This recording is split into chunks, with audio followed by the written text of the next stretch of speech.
We are live on 97.3 City FM. We're also live on Channel 1 television and on our socials, YouTube, Facebook, and we are happy to hear from you. The show, as always, is live and interactive. You can join us via our WhatsApp line 020-444-7033 as is displayed on your screen, or 0549-986-996, 0549-986-996. I am Selom Adonu. This morning, we have three key issues we want to look at.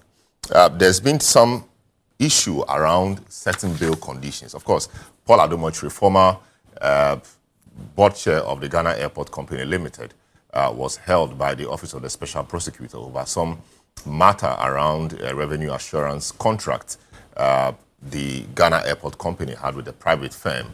The OSP is seeking to determine that the contract did not pass scrutiny and the contract was awarded contrary to laid down procurement rules. That is a substantive matter the OSP is seeking to establish against Paul Adomotri. But there are other side issues which has to do with the bail conditions that were slapped on Paul Adomotri. The Office of the Special Prosecutor asked him to provide surety to be justified with two landed properties registered in his name. And from what we hear from the side of Paul Adomotri, Paul, or the suspect in this matter, as the special prosecutor says he is, had already told the Office of the Special Prosecutor that he did not have landed property in Ghana. So the question is, why will the Office of the Special Prosecutor go ahead and set the bail conditions on something that clearly was not going to be satisfied by the suspect, because the suspect did not have that? We've seen this also play out in other instances. I mean, in recent times, the situation with Wuntumi, with the bail conditions set very high by Iyoko and a few others. The question is, what is happening to the bail conditions? What's the law around certain bail conditions? We know that bail should not be used as a punishment to any accused or suspect. But what is happening? Many have raised some issues. We will look at that. The Office of the Special Prosecutor has said quite a few things on this. We will get into that matter. Also, attacks on journalists. This week actually marked the second time in the month that a journalist was attacked by a security person. The first time in the month was during the Ablekuma by-election or rerun election, where a police officer hit a journalist in the heat of the coverage. That police officer, we understand, is being interdicted and the police are looking into the matter.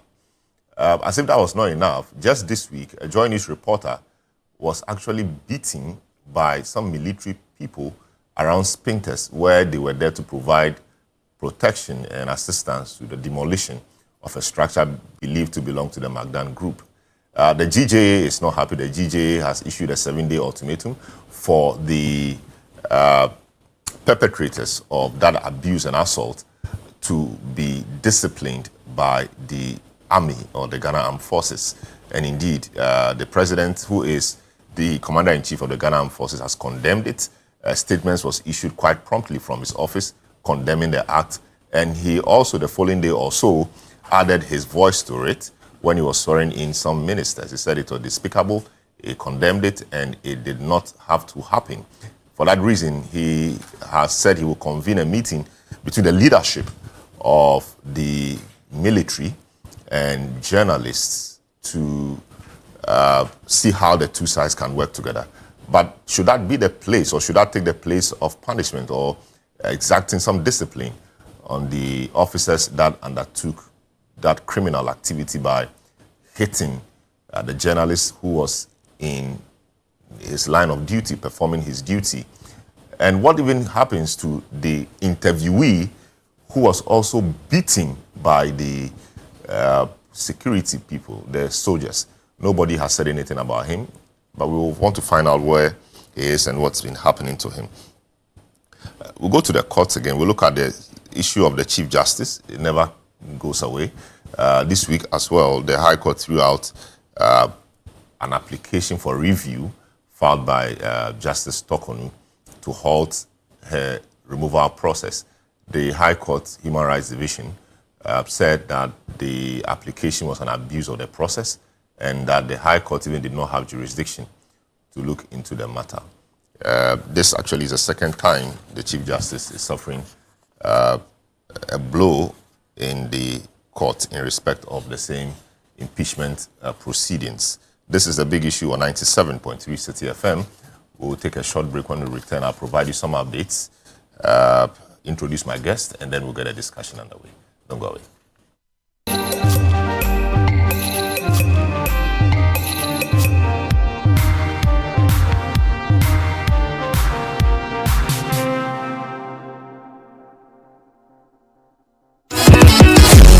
Entries have been received and the marking has begun. Who makes it to the next round of the Literacy Challenge 2025? Randomly selected entries will be read on 97.3 City FM on Brunch in the City and the Traffic Avenue and on Breakfast Daily on Channel 1 TV. Stay tuned to 97.3 City FM and Channel 1 TV to find out who makes it to level 2 of the Literacy Challenge on Monday, 4th August 2025. Level 2 Aptitude Test. The top 50 contestants from across Ghana to make it to the next round shall take part in a written aptitude test on Saturday, 9th August 2025 at 12 noon at the British Council, Accra. Grand Finale. The top 10 contestants chosen from Level 2 shall compete for the grand prize of 10,000 Ghana cedis in a classic quiz competition on Friday, 15th August 2025. The Literacy Challenge 2025 is powered by City FM, supported by Channel 1 TV, and sponsored by Belmu and GB Assessment.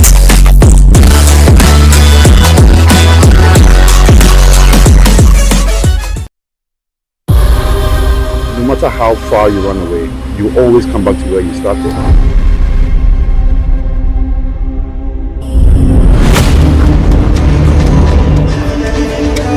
How is that for top guns?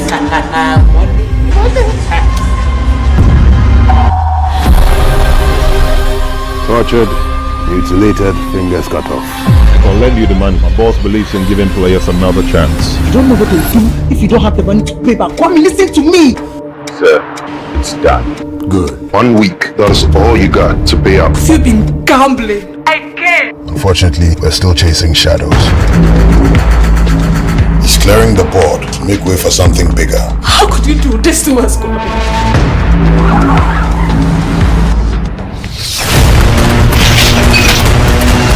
Who's there?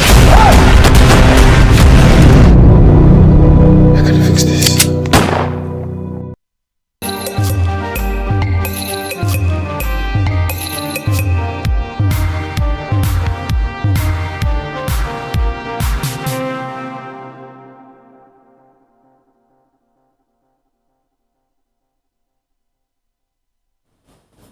You're welcome back. This is the big issue on 97.3 City FM. 3 issues we're looking at. Bail conditions. Paul Adomotri hauled to the office of the special prosecutor, detained over the night because he could not fulfill his bail conditions. Later on, they had to do a few things to the conditions, and the Jospon group of companies came in to assist, and so he's back home now. Bigger question is, what goes into setting bail conditions? Really, if you clearly know that a person cannot meet those conditions, you go ahead and still set them. And so on record, you'd have granted a person bail or admitted a person to bail, but he or she cannot meet those conditions, so the person remains detained. We've seen a few of these in the past. And what is the law really around that? We want to find out that. Also, attacks on journalists. President condemns military assault on Joy News reporter, GJ Bestit. They have given 7-day ultimatum to the armed forces to discipline the officers involved in the assault of the journalist who was performing his duty normally. And they pounced on him because they feel that the journalist had captured some images that they did not want to go out. But the question is that the best way to do it?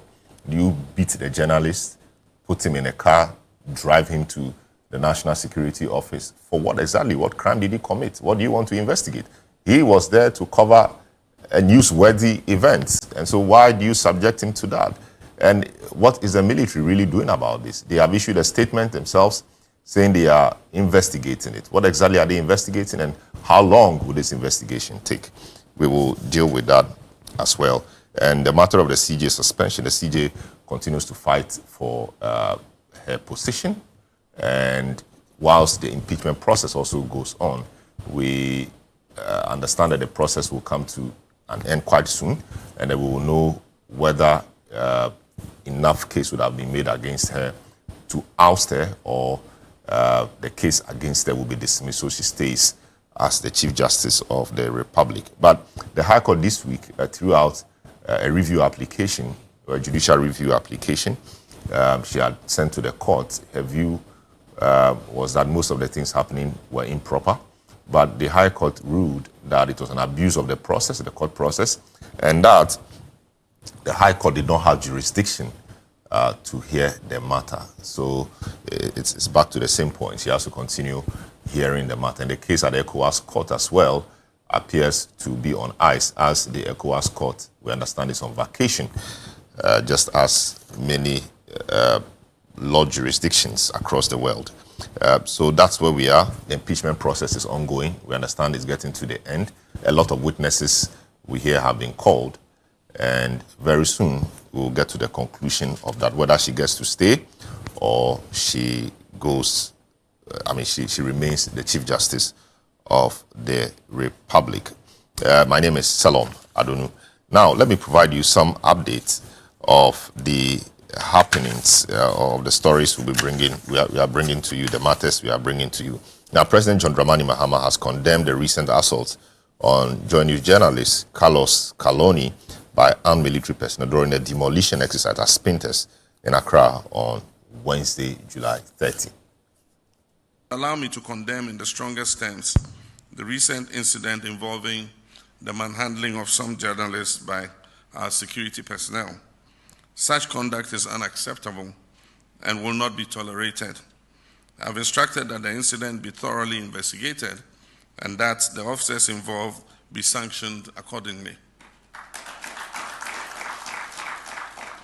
As a card-bearing member of the Ghana Journalists Association, I will not preside over a government that abuses or intimidates journalists in the lawful exercise of their duty.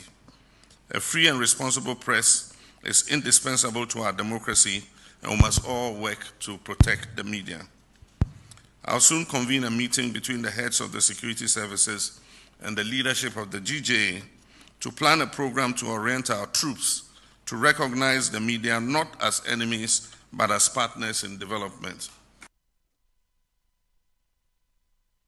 So that's the president condemning the act, but 3 officers or officials of the Magdan Group were reportedly picked up by national security operatives following the demolition of a warehouse under construction at the Spintex Road in Accra. The partially built structure is said to be linked to prominent businessman Daniel Macaulay, popularly known as Magdan. So this is our correspondent, Duke Mensa Duncan, who was at the demolition site, and he filed this report.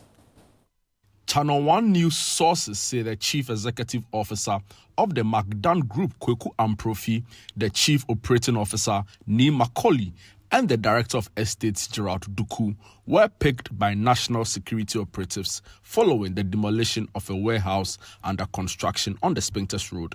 The area has since been designated as a national security zone.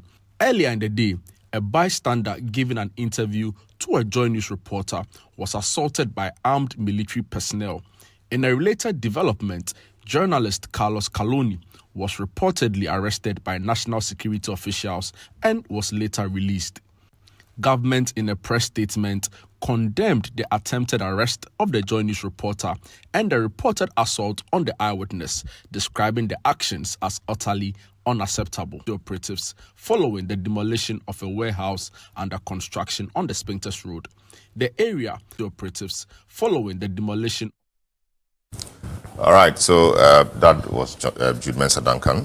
Meanwhile, the Ghana Journalists Association has issued a strong ultimatum to the Ghana Police Service to take swift action against officers who assault journalists or face a nationwide media blackout on police-related activities. The association is demanding immediate investigations and sanctions against officers involved in recent attacks on journalists, warning that the continued abuse undermines press freedom and threatens Ghana's democratic accountability. Christopher Kevin Asima has more. The GGA warning follows violent incident against journalists, the latest involving a GH1 TV reporter attacked during the Ablekmanov parliamentary rerun on July 17. Enjoy News' Carlos Calone, his cameraman, and an eyewitness who were reportedly assaulted by armed soldiers during a demolition exercise at Spintex on July 30. Addressing a press conference on Wednesday, July 31, GGA President Albert Kwabena Jumfor condemned the attacks as deeply troubling. If the Ghana Police Service fails to act decisively within the next 7 days, as already stated, the GJA, in consultation with key stakeholders, will announce a nationwide media blackout of all police activities. We will instruct our members to withhold coverage of police events, refuse participation in police press briefings, and suspend all forms of editorial engagement involving the police. Mr. Jumfor also issued a direct warning to the Chief of Army Staff, demanding swift and transparent actions against the soldiers involved in the Spintex assault. Again, the military should understand that failure on their part to expose and sanction the said perpetrators of this crime will also have damning consequences, and we will embarrass them. All right, so that was the Journalists Association's president, Jumfor, addressing the press earlier in the week, saying that the Journalists Association, or there'll be a media blackout on all police activities if in 7 days we do not hear something positive in respect of the recent happenings, with a particular focus on the Spintex Road demolition attack that the military officers meted out to the Joy News reporter. Now, all these may have implications for press freedom. It may have implications for Ghana's democratic standing as a beacon of democracy in Africa, etc. We will look at how those things affect the rating and how people view the country in terms of press freedom on the show. To help us with the discussion this morning will be Richard Ahiagba, Director of Communications of the MPP, Nick Papo Samoado, member of the NDC legal team. We will briefly speak to Albert Jumfor, who is President of the Ghana Journalists Association. Dr. John Osai Kwapon is a Senior Research Fellow at the CDD. Justice Abdullah is a private legal practitioner. And of course, Professor Kwesi Enin, a security consultant or analyst, who also join us, same as Franklin Kujo, President of Omania Africa. Gentlemen, you're welcome to the program. Let me start off with you, Dr. Osai Kwapon. You are a democracy person. I mean, you are a researcher and a political scientist and all of that. Good morning and welcome to the program once again. Good morning to you. Thank you very much for having me. It's a pleasure having you every time. As well. The attack we saw this week, very unfortunate, and we cannot say that it's an isolated incident because we've seen a few happen in recent times. As somebody who works on democracy and somebody who researches around democracy, what does this mean to you, the attack we've seen this week and recent ones we have seen as well on journalists? Yeah, thank you very much. It is very worrying, especially because in this most recent attack in the video that we saw, that it was not as though the journalist was not supposed to be there or the journalist was engaged in some kind of an illegal activity. The media plays a very critical role in our democratic space. We need the media to report the news, to shine light on state actions, to call into question even state actions that may be inappropriate, to demand answers from officials as to why certain things are being done or not being done. So if you start engaging in these kinds of sort of repulsive behaviors against the media, then it can provide or result in a chilling effect because in as much as media persons would want to report the news and cover events as they unfold, at the same time, when it comes at the cost of personal risk of an assault or some bodily harm to you, then it gets to a point where you are forced to make that unhealthy trade-off between doing my work as a media person and playing that critical role in our democratic space or thinking primarily about my safety.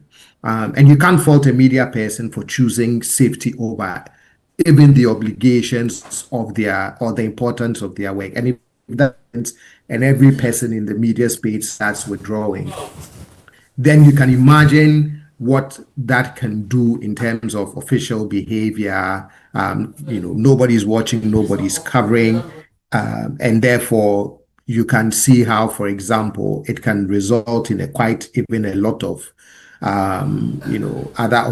other kinds of behavior on the part of public officials. So that for me is quite worrying. And if you look at some of these good governance indices, like the Press Freedom Index, for example, one of the criteria that they use in determining the extent of press freedom in a given country is the abuses that, the safety aspect of the work of journalists. So they tally abuses, they look at various incidents of media abuses, and that goes into the ultimate calculation of a country's score on the press freedom index. I know that sometimes when these things happen, you get descriptions like there was an isolated incident or a reporter was attacked. But what we have to guard against is not letting these things become normalized. Because again, the repercussions for the ability of the media to do the important work that they have to do would not augur well for our democracy.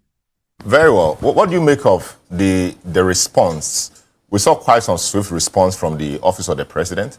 The President himself condemned it, and he suggested a few things to do to help make the relationship between the media and the security or the military for this purpose more cordial. What do you make of that response? Swift. I think it was very important. Yeah, I believe it was very important for the president to quickly condemn those actions, because when these things happen, ultimately, it also becomes a reflection of the government in place. The buck stops with the president. And so even if it is a police officer or a military person who misconducted themselves in that situation, ultimately, when the public begins to reflect on what is going on, part of it would fall on, the presidency in terms of, the kind of environment that is being created intentionally or unintentionally. And so for me, it was very important for the president to come out to quickly say, look, we condemn this. This is not the way to behave. And then to say, I'm going to convene, a meeting with all these key, stakeholders for us to dialogue and find a way of, making sure that these things don't happen. I think it was also very important that the Ghana Armed Forces, released a statement and said that they were going to conduct immediate investigation into the case. Ultimately, though, I think what people also want to say is that the persons identified in the video who engaged in this misconduct need to be punished to serve as a deterrent to others, but more importantly, to also assure citizens and the media that this is not conduct that officialdom would condone, that you can feel safe to do your work, or even to provide an eyewitness account of something that you're observing. So the dialogue is important. The immediate response from the presidency is important. But I strongly believe that ultimately holding those persons accountable with punishment would also go a long way to serve as a deterrent to others who may want to do same, but also assure Ghanaians that this is not the governance environment that media persons, other activists, or ordinary citizens are going to be living in. Very well. Ni Bakpo Samuado, member of the NDC legal team, joins us in the studio. Ni, you're welcome to the program. The incident of the week where the journalist was assaulted wasn't the first time we've seen a journalist assaulted. Of course, this was not by a political actor, but this was by security officials. Given that you are in government and all of this, how does this how do you see this in respect of deepening our democratic credentials? Many have said that this is a big law. Military persons attacking a journalist and even a bystander for granting an interview over something which is newsworthy is a new law. President has condemned it. What generally are your views around it? But my very good friend, good morning to your wonderful viewers. Do you still have listeners on City? Yes. Or radio? Yeah, okay. Radio, so good morning to wonderful listeners on radio. It's always good to be back home to the studios. And if my Oga himself has apologized and has stated that as a card-bearing member of the GGA, he will not allow, under his regime, the assault of journalists. What better protection do journalists want other than this? That the president of the land, commander-in-chief of the armed forces, indicates openly that not only does he condemn what has gone on, but has called for punitive measures. And the armed forces have released a statement stating that the matter is being investigated. Clearly, this is appalling. And once my Oga says that this is appalling, I think there's nothing more to add. That the president of the country has stated openly, is not covering up, you not be met with silence, but you've been met with open condemnation and calls for investigation and punitive actions being taken, including reforming the relationship. Because you see, if you look at the some of these things, it clearly goes with orientation that they're still not, and I think everybody can help. GJ and the armed forces need to build the relationship, you understand? To the point where the military recognizes the journalist as a partner in development. So that when you see a journalist standing, doing his work, if you look in the video, one of the policemen said, continue doing your work. I don't know if you heard the one, I think when this one rolls, you hear the one who, there's another gentleman, yes, this one, there was one, oh, it's gone. There was another person who told him to carry on with But how does he carry on with his work when he's being beaten? No, he was not. At that time, he had not been assaulted. This was the gentleman, the one on the left side who was moving away was the one being assaulted. But clearly, for me, we should get to the point where journalists, once identified as journalists, carrying on with their work, should not be the subject of assault. It's as simple as that. Journalists should be able to do their work with utmost protection from either the police or the military, because you are the voice of the voiceless. You are the reason why when you are a party in opposition, we attend to programs like this, because we have our voice heard. When we are in power, you want to explain your policies to the people. If the media shuts you out, then we begin to complain that, hey, when we are in opposition, you don't give us the forum, you are only propagating the government's message. And when we are in government, we say, well, you are not giving us the opportunity to, you are being overly critical of government. So the media is a very important partner. That is why whether you are in opposition or you are in government, we deem it necessary to attend to your programs, to explain government policy, among others. So for me, what was important, first and foremost, was that on record, the president, the commander-in-chief of the Ghana Armed Forces, clearly condemned what went on and did not make any excuses whatsoever, and also called for reform and for punitive action. So for me, that underlines it, that there's a zero tolerance by the government of such actions. And once the persons are fished out, they should be dealt with. And then beyond that, the Ghana Journalists Association and the media fraternity should try and build the bridges. So, see, sometimes when people don't understand the work of the journalists, then there's this, you know... Are you suggesting that the military officers did not understand why the journalist was there? Sometimes you might be surprised that people are ignorant of the work of a journalist. No, but what was the guy doing? The journalist was just... He was just talking to somebody. There are different kinds of journalism now. You are better in position. You have bloggers. You have... So even now, we have citizen journalists. You go to any program, you see a lot of people with... but no matter the category they fall into. Correct. I mean, it's not a crime. There should, exactly. So that's where we need to get the education going. You understand? For me, that is important. That beyond the condemnation... No, assuming he wasn't even a journalist. An ordinary person filming. Correct. He had no right, or the military guys had no right to be. So you see, that's the thing. First, let's start from the journalist. Because it is first when you see that journalists are doing their work, you should have no business interfering with their work.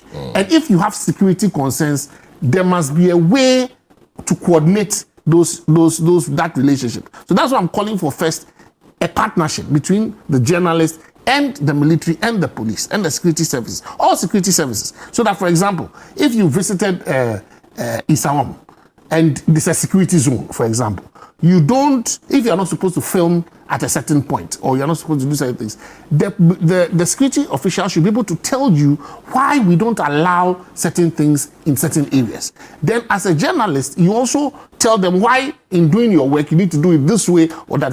There must be collaboration. Yes, I get that. So that for me is important because it deepens the understanding of the work from both sides. Because sometimes the misunderstanding of the mandate, you have a constitutional mandate to do your work. The journalists, so that's one of the things that a lot of people sometimes don't even realize, that media is actually enshrined, the freedom in the Constitution.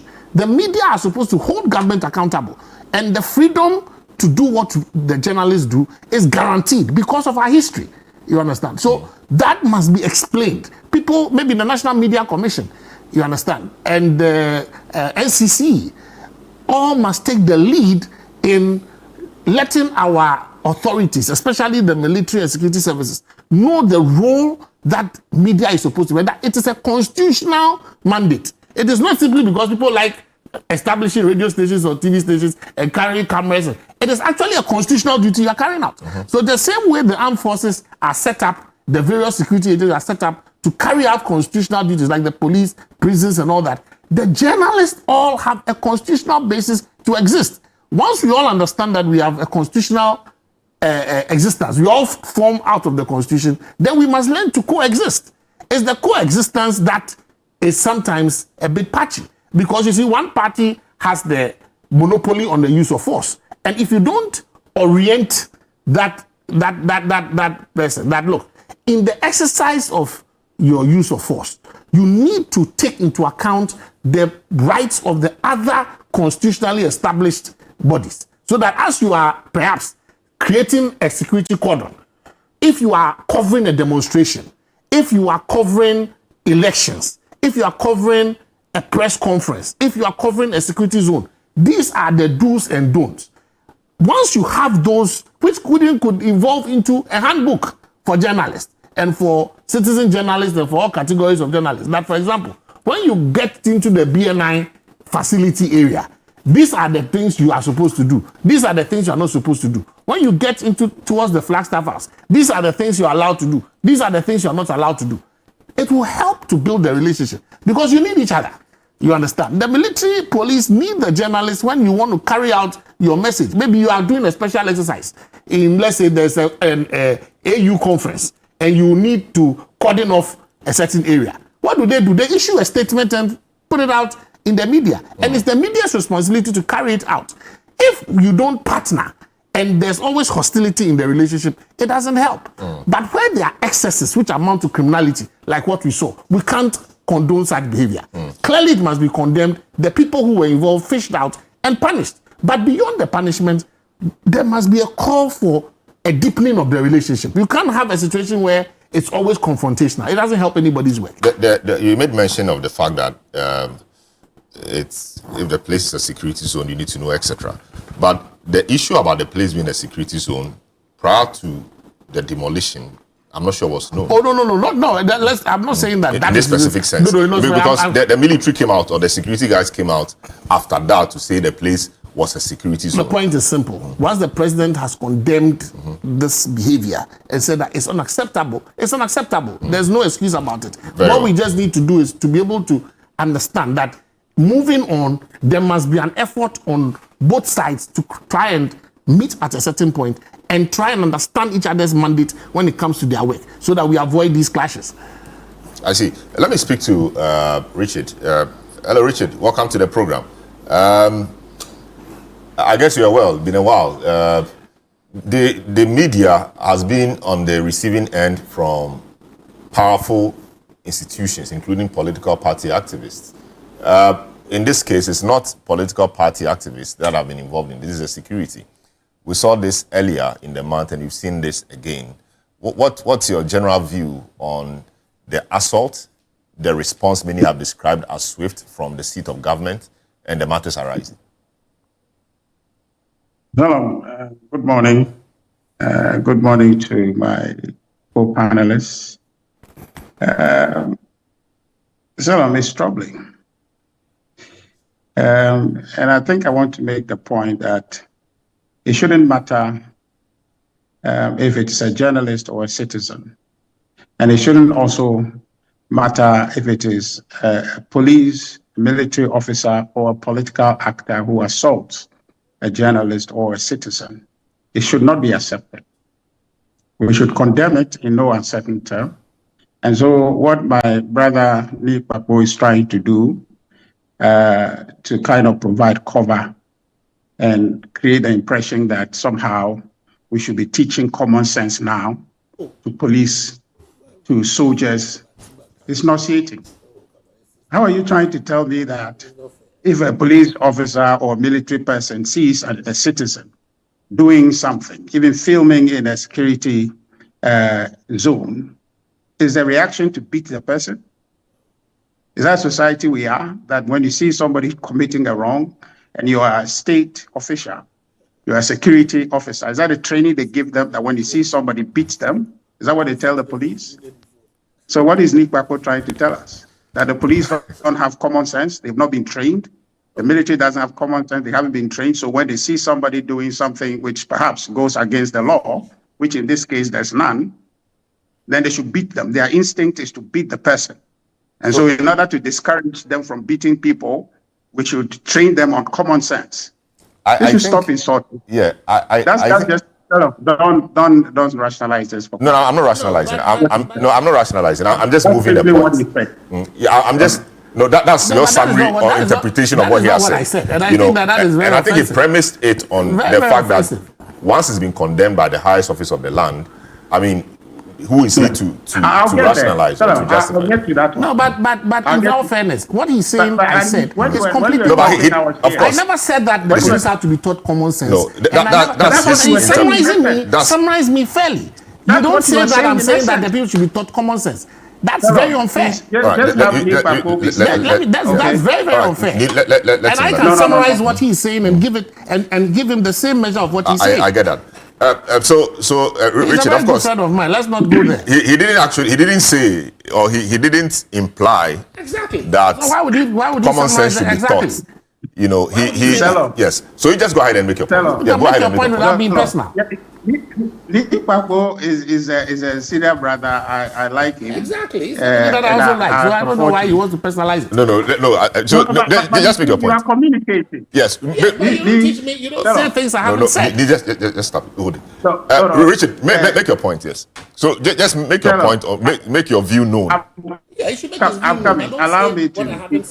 No problem. So Salom, please tell Nick Papo to be quiet. Tell him to be quiet. We are communicating. He's there for his party. I'm here for my party. We are speaking to fix problems in our country. He should be quiet. But you don't say something Respect. I haven't said. Richard, just go ahead and make your point. Else we can go back and forth on this. What he has said. Yes. In a manner that you will also not like. Yes. Richard, go ahead and make your point. So, Salom, can we have some order? Yes, exactly what I'm doing. So I mean, but Richard, I just want to establish that. If you raise issues that are not, for example, if you misquote him, exactly, he has a right to. I haven't quoted I'm just saying. I'm saying. I've not said so. I'm just saying. Let him continue. Yeah. So let's be mindful of that in maintaining the order. Yes. No problem. So if you had listened to me, I had not quoted Nikwaku. His communication is put out, is what I am saying. The implication of what he's saying. Suggesting that the soldier who beats the young man, and in fact a citizen as well, didn't know what he was doing. It's insulting to say that. We didn't train our military to just be beating. Richard, he actually did not say that. So I don't want to interject. I don't want to interject you, but he actually didn't say that. All right. So you go ahead and make your point, Richard. Salom. Yes, Richard, just go ahead and make your point. You are asking us to discuss. So, wait, Salom. You are asking us to discuss. Is that not the case? So if we are discussing and we are talking about implications of people's action, mind you, Nikwaku and his party and are the government of the day. So their actions and inactions, we have to dissect them. So if it comes to national television and is telling us that somehow the military officer needs to be coached on how to react to situations like that, it's insulting us that he doesn't know. Article 21 of our Constitution is clear. Okay? Which he referenced. Freedom, fundamental freedom. Which he referenced. Okay, for people to engage. So what is he talking about? That one, for me, I find it insulting. Number two, on the president. You see, President Mahama speaks well. He says he's a card-bearing member of the Journalists Association of Ghana. That's okay. But just talk, won't cut it. So, on average, now, from January 7th till date, some 1.7 journalists are attacked every month. So, about 2 journalists are attacked in a month. 2 journalists are attacked in a month. Thus far, 12 journalists have been attacked in 7 months. Okay? Now, if you work the math, by the time 48 months comes for the NDC to exit power, there's some 96 journalists would have been attacked. Now, 12 have been attacked in what can be said to be the president's honeymoon. 12 in a supposed honeymoon. So imagine where the media decides not to treat the government or the administration with kid gloves anymore, and they decide to do their work the way they're supposed to do it, to hold him accountable. Okay? These numbers can be increased quickly, exponentially. It's a threat that we must deal with. So the president speaking is instantly responding through his Minister for Communication, and he himself taking the opportunity to condemn it, will not cut it. It's been how many weeks now in Ablekumanov? Kwabna Banahini was attacked, was slapped by a police officer. A young lady, Vida Wiafi, was assaulted. What's called Sally Mate also was assaulted. It's been weeks. What's happened to those people who assaulted them? What's happened to them? So talking about it is not a solution. What we are looking for is to stop that environment, to give full effect to Article 21, that citizens' freedom of speech, including the media, is guaranteed. We are just asking for what the Constitution has provided. Salom, you made a point earlier that, oh, this is not a state actor. That's true. But shouldn't matter. That is a state actor. That is a security person. The idea is that that conduct is unacceptable. What is consequential? Whether it is a police officer, is a military or fire service or whoever, or is a political actor, is the environment that is being created. The environment. You know, the NDC has history with the media, very bad history with the media. Targeted the media, silence the media. The objective is to instill fear and silence.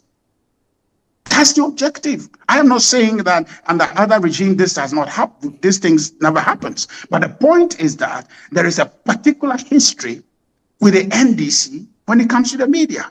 The very dark days in the PNDC era. Very dark days when the P was stripped off and it became NDC. To date. So somehow there is this excitement or recklessness, I should say, and impunity when the NDC is in government. That people think that they can manhandle people anyhow and get away with it. And that is consistent with the NDC's own claiming for themselves that they are born of a revolutionary traits. That revolutionary traits they claim actually comes to bear when they are in power. So for me, I am concerned. President Mahama's take on the matter is not conclusive. What will be conclusive is that the individuals who have done this, who have abused citizens whose rights are guaranteed, whether they are journalists or the eyewitness who was just saying what he has seen on live television, who was assaulted and abused, has rights in Article 21 of our Constitution. Very well. Richard, but won't you say... President Mahama has sworn an oath to uphold the Constitution. So now is the time that a citizen's rights has been abused under this Constitution. What is the consequence? It is not words, it is action. It is not words, it's action. So, I am concerned about the Ghana Journalists Association's position on the matter. Their position is that they would undertake a media blackout of the security services, maybe police. I didn't hear them say the military, but all the security services or any group of people who abuse. That's dangerous. Even though well-intended, okay, the intention of that strategy is good, it's not bad, at least under the circumstances of what they can do. I'd say that they should do more. They should take those individuals to court. The journalists should be supported to take these individuals to court. Because why? If you just resort to media blackout, what you then create is that you enable them to do even worse. Because now you are not going to cover their activities. So if they are beating not all journalists but citizens, we will not know. Because the work of the media is critical. So you cannot afford to have a media sanction a blackout on anybody, whether the person is terrible or has done anything wrong. You need to shine the media light on every sport in our country. Very now, well. When they have done Richard, just hang in there. Yeah, Richard, just hang in there. I'll come back to you. But of course, Justice Abdullah is online.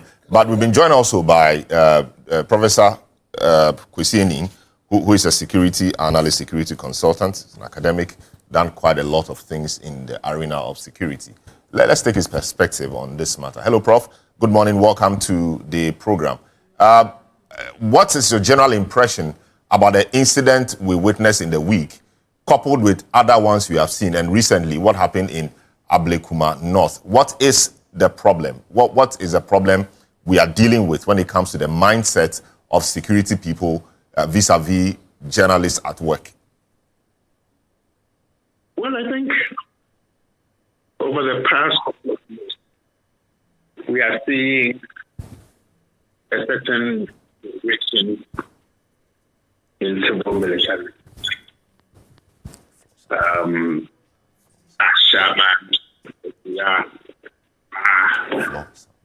Ablekuma, then now the count a lot. I want to make a that the Ghana Armed Forces and other statutory condone the use of violence.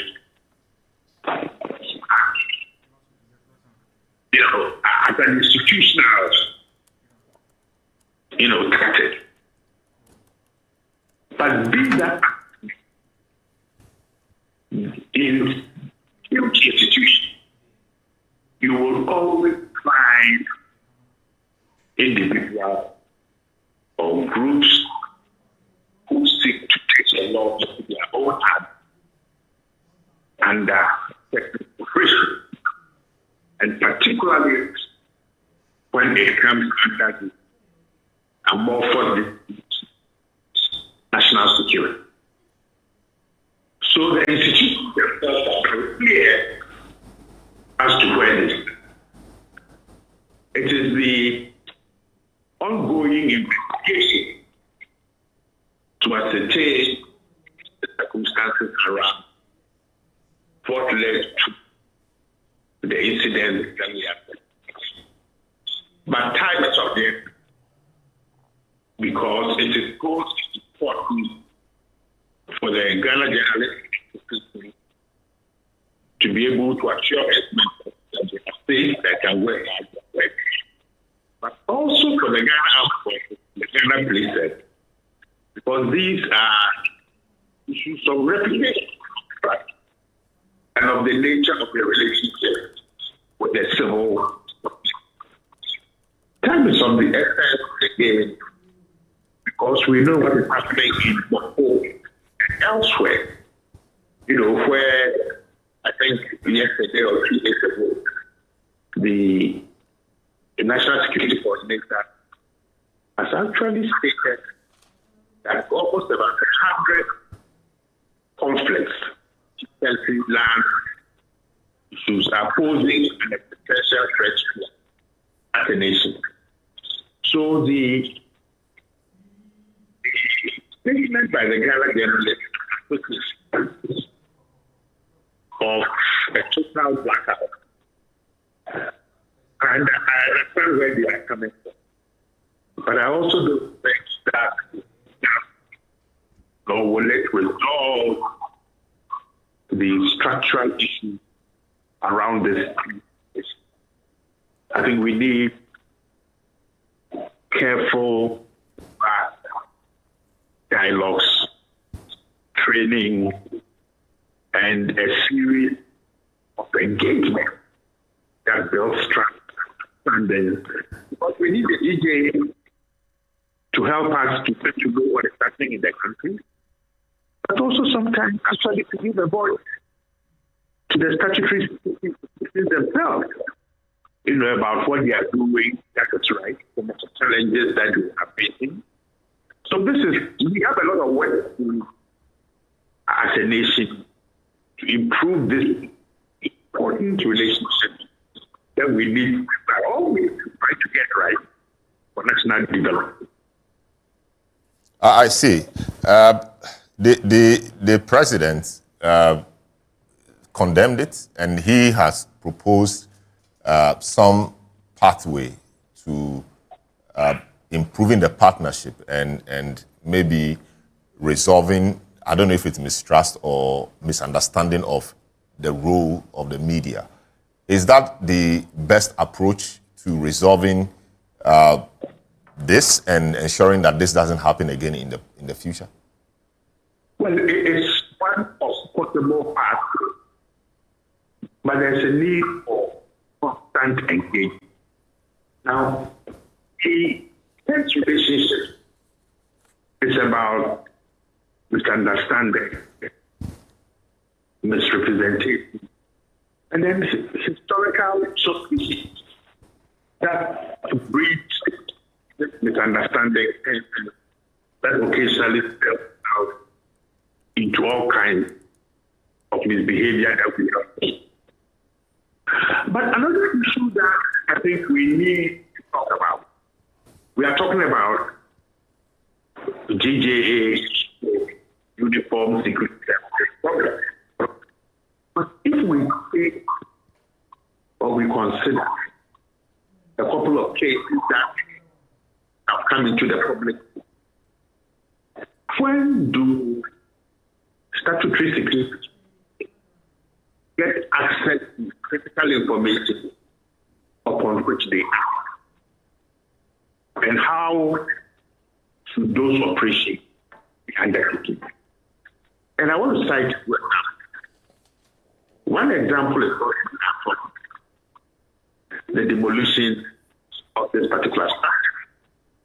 When did it become law that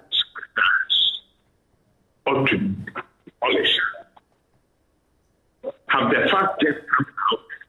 Or the facts were always there, but it was politically expedient? The second is the invitation by Chairman Woodley. When did it become clear that some of his activities by the company have flouted national rule? I'm raising these two examples to broaden up about timing, performance, and political context. You see, because if statutory institutions only in inverted commas suddenly discover that people have flouted the rule in the performance of their company's duty or in how they apply property, then it creates problems about the independence of those institutions and their capacity or willingness to protect all of us. You see, so this is about excesses relating to journalists that I know, certainly for the Ghana Armed Forces, that after the investigation, the individuals should definitely be dealt with. And I think it's important for their reputation that they do so. But when the national security or the council decide that there was a need for a national security council approved operation to demolish the structure, have the facts always been known to other statutory institutions that ought to have given a permit or ought not to have given a permit for that structure to be erected? You know, so once we talk about the excess, we also need broadening the conversation, because this is about institutional capacity, institutional education, and more importantly, the trust that citizens we have in the statutory that should be protected. I see. I want to thank you so much for your thoughts on this. Thank you. Yes, thanks so much, Prof. Thank you. But I'll come to Ni, who has a number of reactions to make to a lot of the things said so far. Justice, good morning. Welcome to the program. Good morning. Yes, been a while, but indeed, I'm sure you obviously watched the videos and listened to the commentary and the responses or reactions that have come through. Journalists in line of duty, military people also doing what they are doing. But the concern many have asked is, since when did military people become persons who go to demolition sites? Can you unpack it for us, whether it is the appropriate use of the military to be at places like that, let alone, assault people? Indeed, thank you, Salam. I think we need to appreciate that the various security agencies have their individual roles to play in the advancements of our democracy and indeed in the protection of the people of Ghana and the territories of Ghana.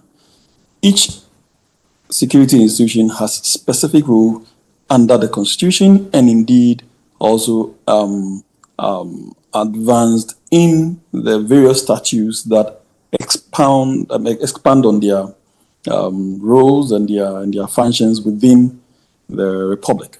And so you'd have the police naturally being in charge of internal security. We have the prison service being in charge of keeping people in detention and reformation activities. And automatically the military being in charge of external territorial protection. And so it stands to reason that the police, in fact the military in particular, do not have any role to play within the internal running of the country, and few exceptions that they are called upon to do, and those exceptions clearly do not involve either what we sometimes, lately we've seen them being used for private protection of VIPs or VVIPs. Those are not part of the activity, roles of the military. Activities involving protection of land. You've seen the police now lately being used as land guards, if you like.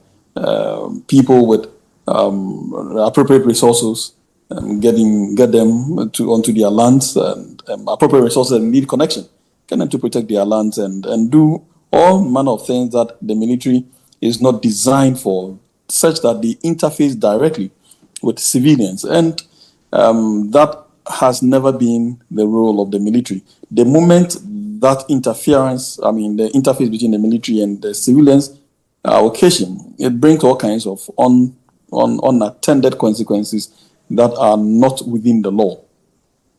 Unfortunately, we have been witnessing these over the years, if you like, the past 10 years or thereabout.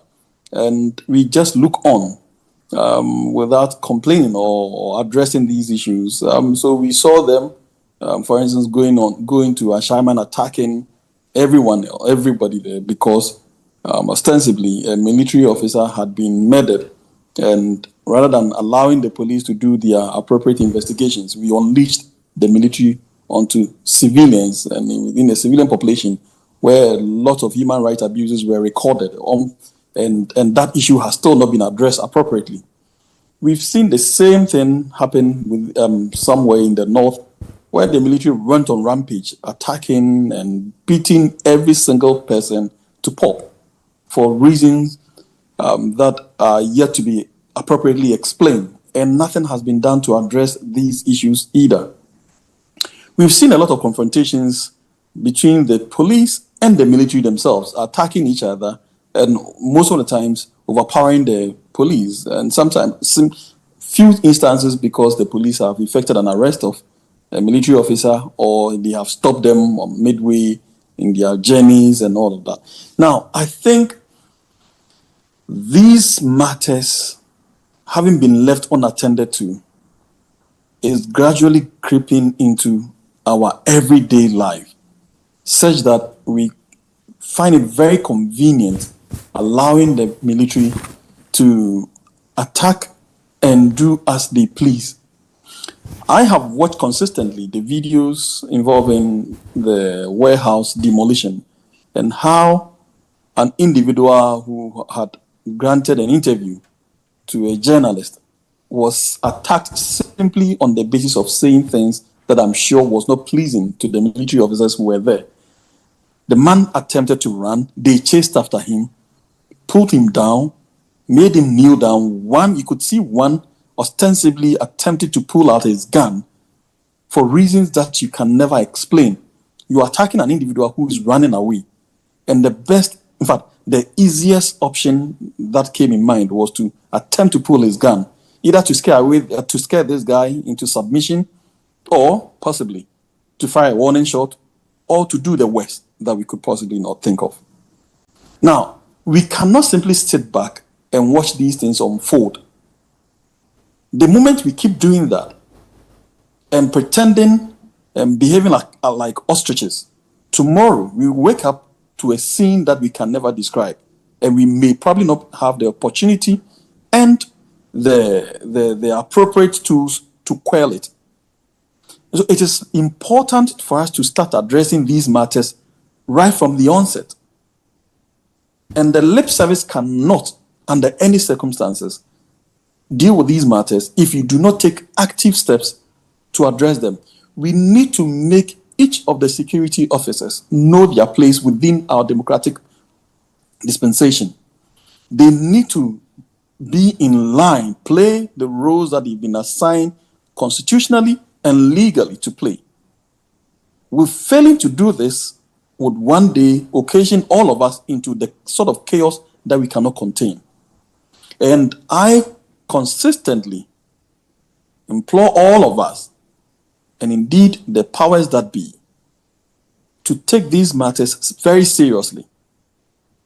I remember calling on the government at the time to line up all the military officers who went on to the north attacking civilians and those who went to Ashaman to have them prosecuted. Because in my view, the idea of writing on a sheet of paper and releasing it to the media to say a number of sweet things is not the way to deal with these matters.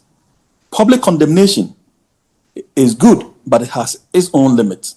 We need to move on from always telling the people that we condemn these matters and that we are investigating them to the days where we do active prosecution and stop with internal mechanisms of dealing with these matters. Active prosecution, put it in the media's domain that indeed these persons who orchestrated this conduct and those officers who might have given them that leeway or commanded them to undertake those activities, all of them are actors within the space who must all be prosecuted as any other civilian, as any other individual. Without being these things, we will stand the risk of the position that we may not be able to sustain one day. Now, having said this, let's put matters into to perspective when it comes to the media attacks and all of that. My brother Richard admitted that indeed media attacks did not start today. Media attacks have been things with us over the period.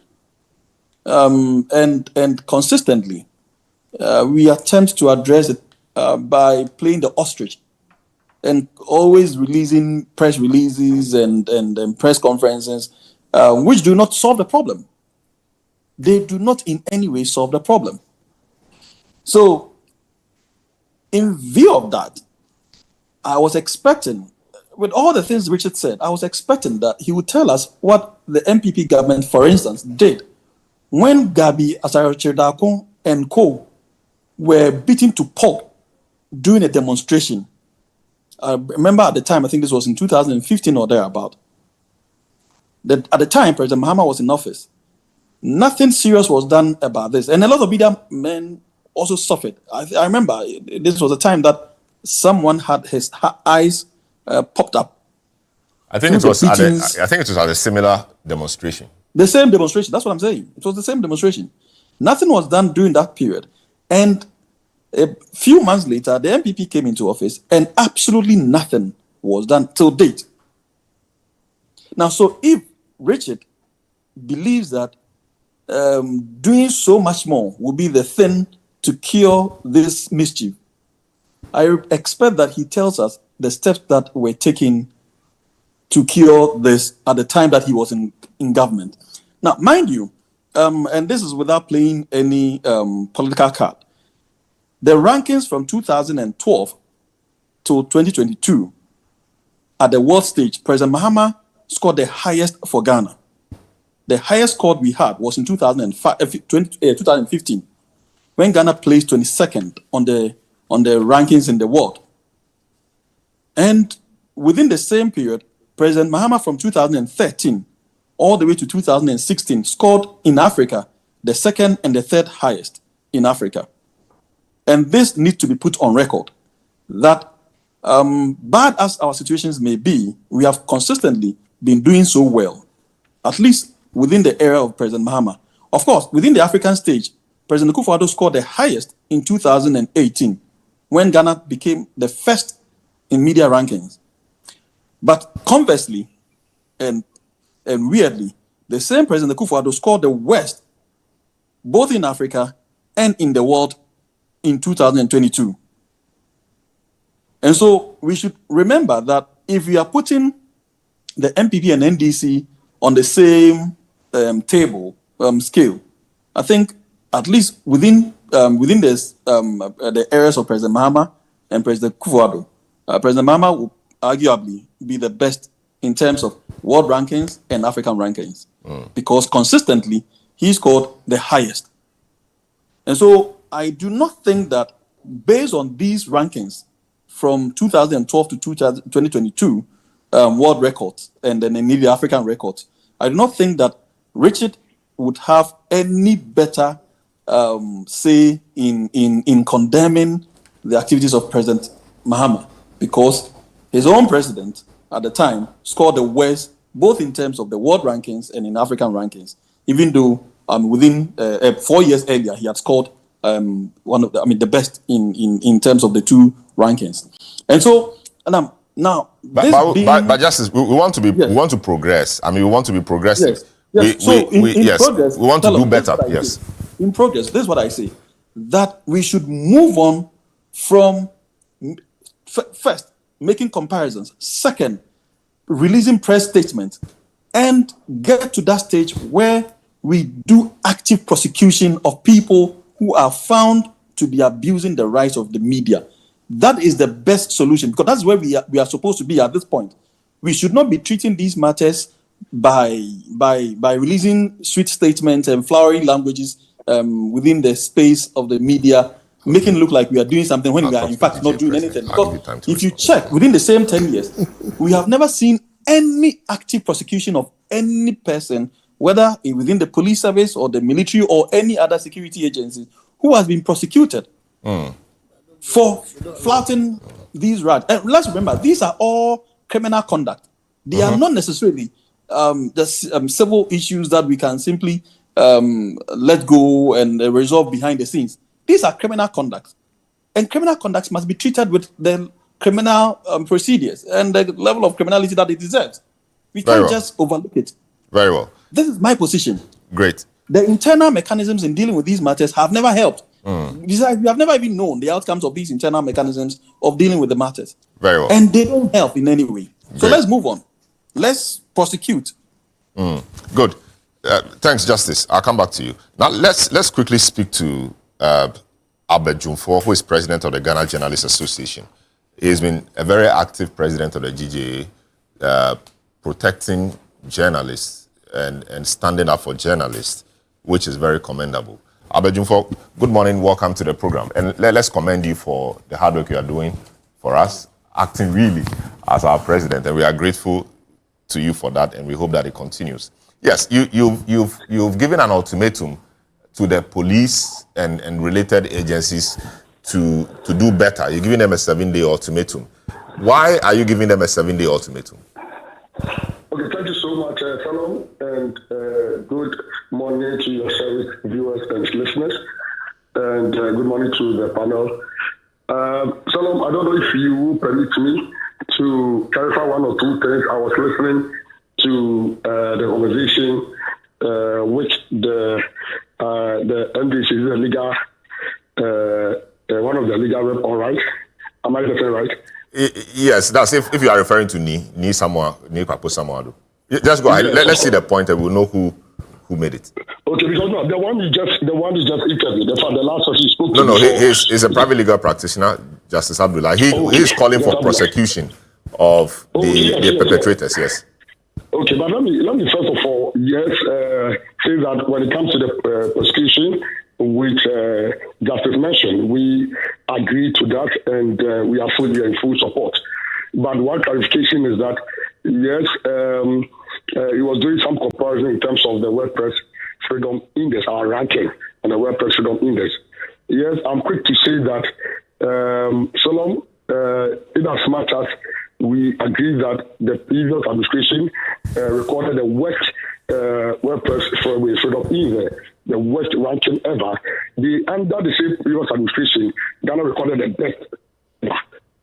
So I want to clear that. Yeah, I think he said that as well. Yeah. Okay, yes. In 2019, Ghana came first.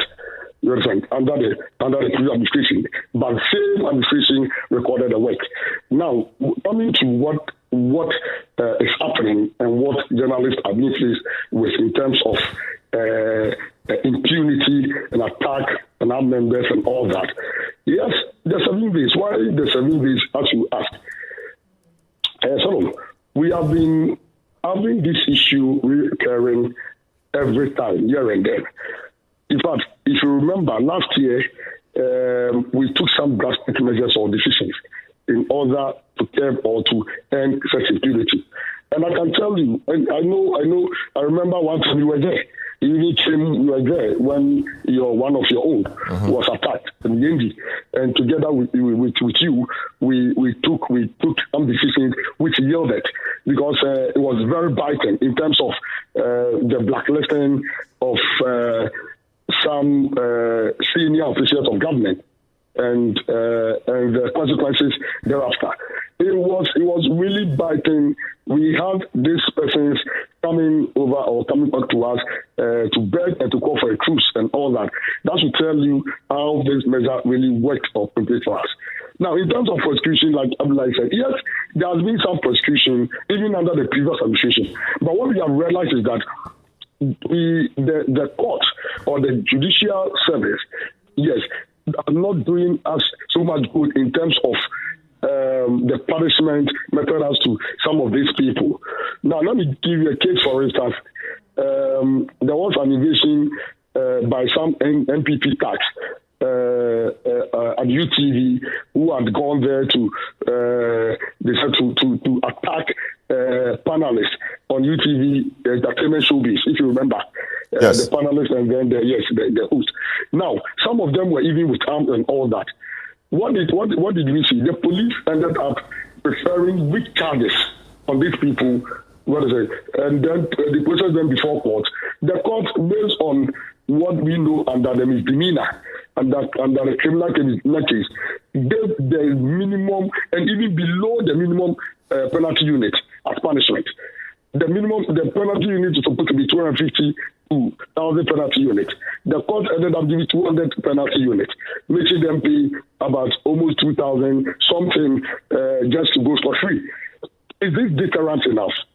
So what we have said is that usually cases of attack, assaults, and all that are premeditated. These are not issues that we should take for granted, because before anybody would plan to attack a journalist or anybody attacks a journalist in the line of duty, it's either it has been planned already. It has been determined that like if they've actually planned that, look, today we are going to do ABCD. And premeditated cases must be seen as a very serious offense, not a misdemeanor case. And so if we take this as ordinary, maybe assault issue. These are journalists who are discharging their constitutional mandate. These are journalists who are serving the good people of this country and playing their role as the watchdogs of the people's right. And so if you attack a journalist, you slap them, you go after them, trying to break the bridge or the link between which serves as the link or bridge between the government and the government. So I'm trying to break it. I think we should see such offenses as serious offenses and not just mere misdemeanor. So no one with the prosecution agree. So what we have said is that we, after taking those drastic measures last year, we recorded, in fact, the first time in the history of Ghana from 1992 to 2024.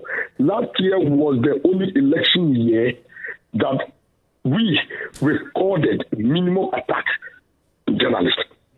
Now, let me give you a statistic.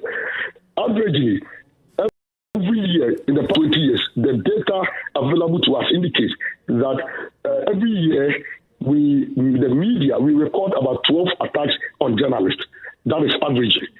In election years, where there are no attacks at all, we record about 24 from 1992 now, 24. After coming out to blacklist people and taking such positions, posture and all that, we realized that the journalists went to polls, contributed our quota to the peaceful peaceful outcome of election 2024. Before, during, and after the elections, I can say here without any fear that we did not record a single attack on journalists. No journalist was attacked before, during, and after the 2024 election. This was due to the process and the measures we put in place and the posture we took against such perpetrators of this evil act. Very well. So, we are saying that this time around, we are going a step further. We are going to be even more more vociferous. We are going to be more radical, because we have realized that the evil ones have not gone to bed yet. They are still at work. They have intended to even what? To even attack. Let me tell you something. Let me give you something. Information available to us, this week, intelligence we have picked, that some politicians and activists are planning to attack some journalists who are the critical of the system. We have names. We have names of journalists they are planning to attack and silence. It's either they want to bring back what we call the culture of silence. But we are saying that this issue just came to us even after our presser on Thursday. But have you alerted those journalists who you say you have information? In fact, some of them even reached out to me. Some of them themselves, the threat they've received. But have you advised them to report the threats to the appropriate security agencies or the police? Yes, okay. We have done that. And is the more reason I have a conversation with the president, and the reason why the president, in his statement, in his reaction to the attack, said that he's going to convey a meeting between the leadership of the GGA and that of the security chiefs. If you remember, these issues have come, and I've hinted in that this is what we are taking, the intelligence we are taking. So this is the stuff we are also going to take. Speaking about the president, you are president too, so you are two presidents. Speaking about the national president, I mean, the Republic of Ghana president, I mean, he's condemned the incident and went ahead to say that he was seeking to create a platform for the military officers or leaders and our side, to represented by you and co, I guess, to have some dialogue so both sides understand what they have to do and what they do not have to do to improve the partnership. You know, what has happened on that front since he made the comment recently? Thank you, Solomon. President's comment is welcoming, and we welcome it because this is really what we expected of the president, what we expected of the president. Because you see, initially they have issued a statement. Even though we had commended them for that swift reaction to the attack, we also said that it was still not enough. We were not impressed because, one, if you give directives without any timelines and say that, okay, you have directed the Minister of Defense, Minister of Interior to investigate the matter and all that.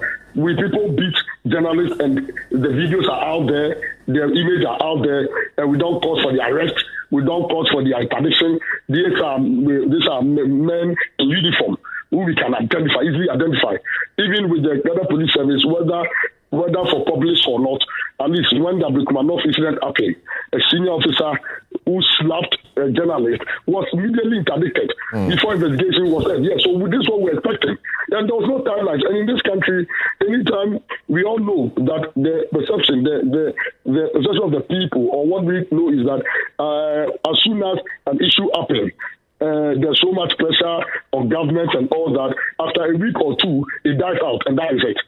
So what I'm asking is, have you heard from the presidency beyond the statement from the president? Have you been invited to any such meeting? Yes. Yes, I'm building on that. So we went a step further, like I said, by engaging the president. And let me put on record that the president is the number 157 member of the Ghana Journalists Association. That is his number. He is a member in good standing, a proud member for that matter. And so I have the opportunity to engage him as the president of the Republic of Ghana and also as a member of the Ghana Journalists Association. And through that engagement, he gave me all these assurances and promises that he's going to do everything possible to end such impunity. And that was what you heard. The reaction was because of the engagement I've had with him the previous day before day. So we welcome it, and I mean, this is exactly what he told us, and he has fulfilled it. And for us, it's relieving.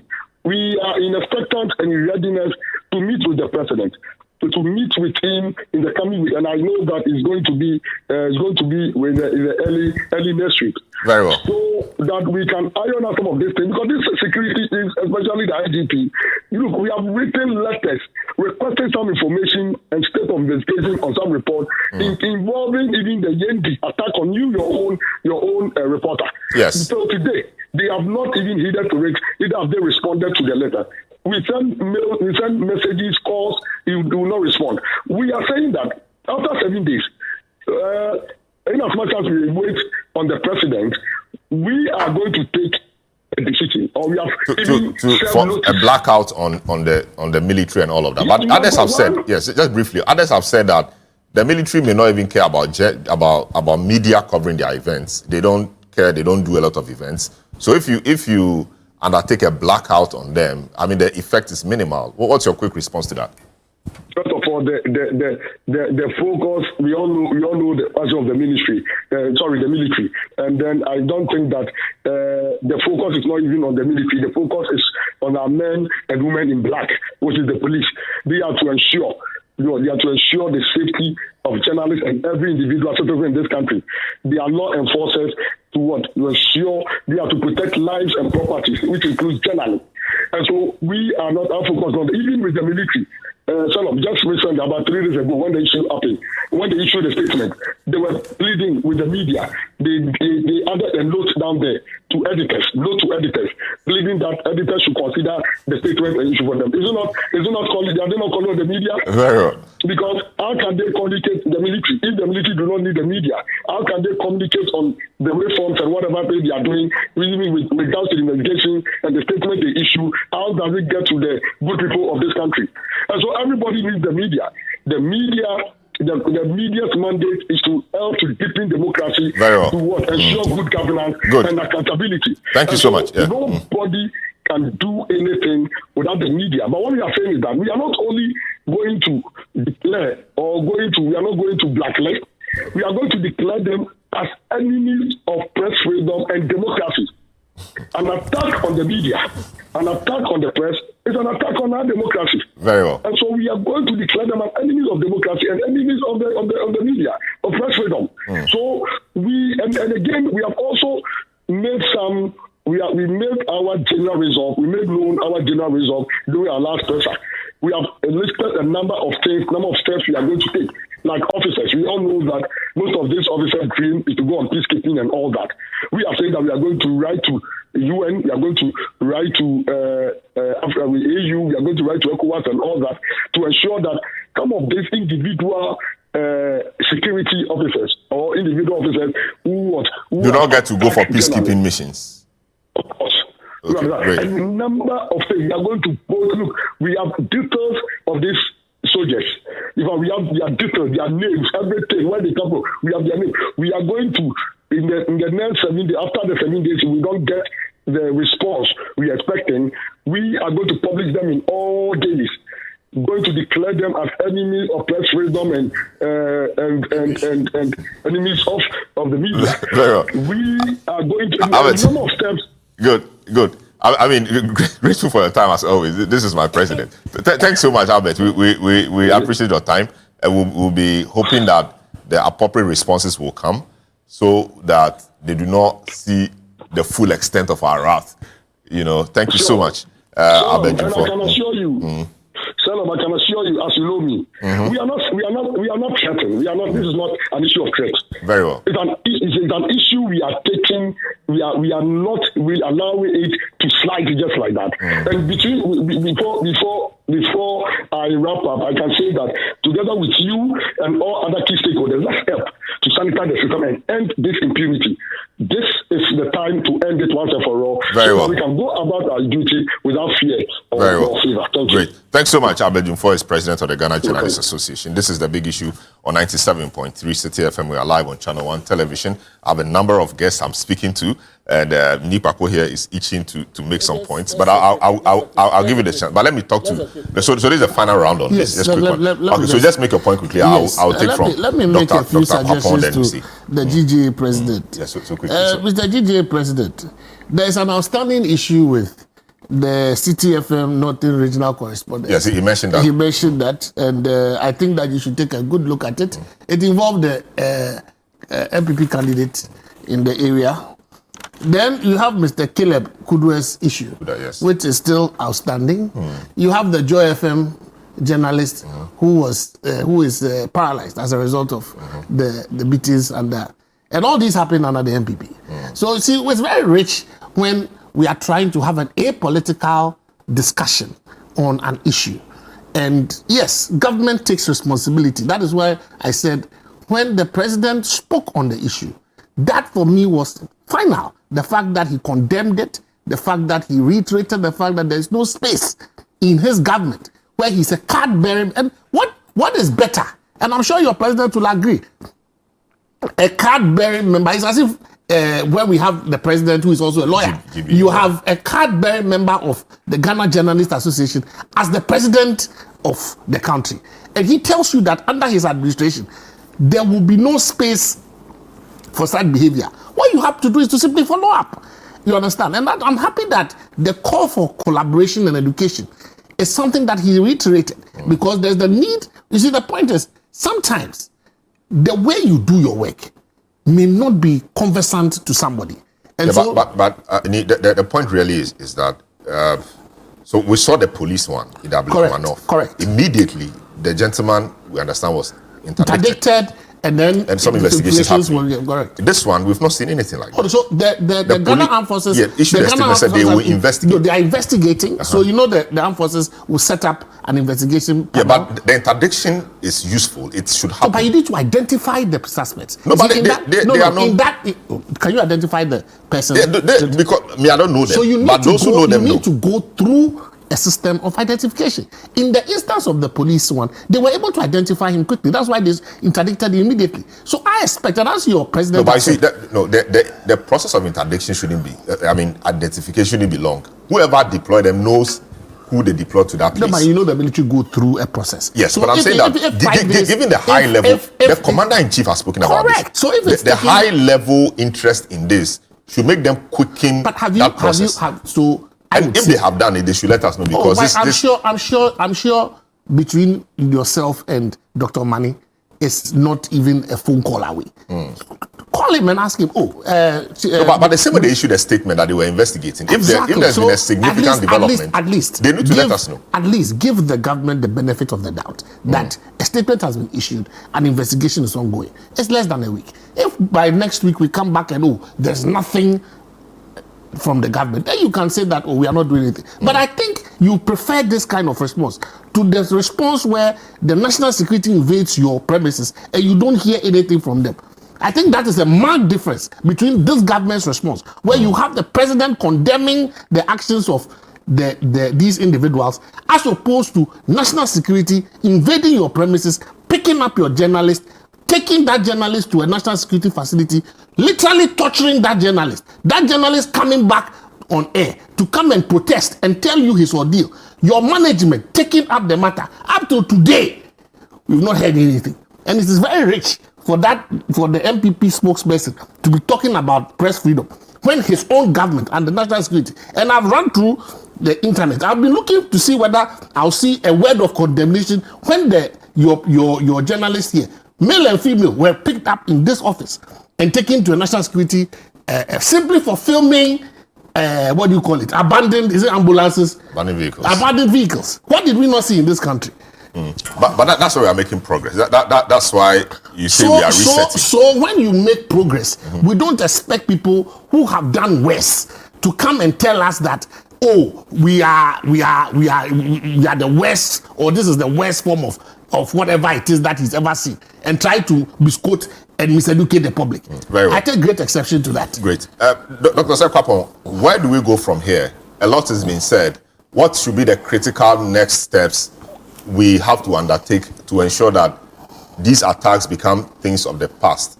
How can the military or the security and even everybody coexist amicably with each other and even the media? Yeah, so as I said previously, for me, the holding of persons accountable for this attack in terms of the appropriate punishment for them will be one of the key ways. You want to deter such actions from happening again. And one of the things that help with deterrence is ensuring that punishment is swift, fair, but very immediate. I also look forward to seeing what the conversation between the president, the GJA, and other stakeholders would produce. Yes, there is also, I share the view that there is some element of public education that is also needed. It is not that officers of of law enforcement don't know that they shouldn't engage in certain behaviors, but we are all in professions where every so often we get a chance to attend a refresher course here and there to reinforce some of the ethics of the profession, some of the do's and don'ts of the profession. And I think it doesn't hurt that at some point you provide your law enforcement officials with these opportunities to, refresh them on, what the best practices of law enforcement are. Maybe sometime that may, hopefully they haven't forgotten what they learned, in training school. But again, every so often, serving them with friendly reminders of appropriate conduct, doesn't hurt. To ensure that these incidents don't occur anymore. Very well. Richard, what should we be doing to ensure that this doesn't happen again, moving forward and looking forward to a more cordial relationship between the media and other stakeholders? Hello, Richard. Okay, so Richard is gone off. Justice, your final word on this. Is Richard back? Yeah. Okay, Richard, yes. So let me hear you. Yeah, so, well, thank you very much. I think that, the progress of society is forward, not backward. And so when we're having these conversations, we're looking forward.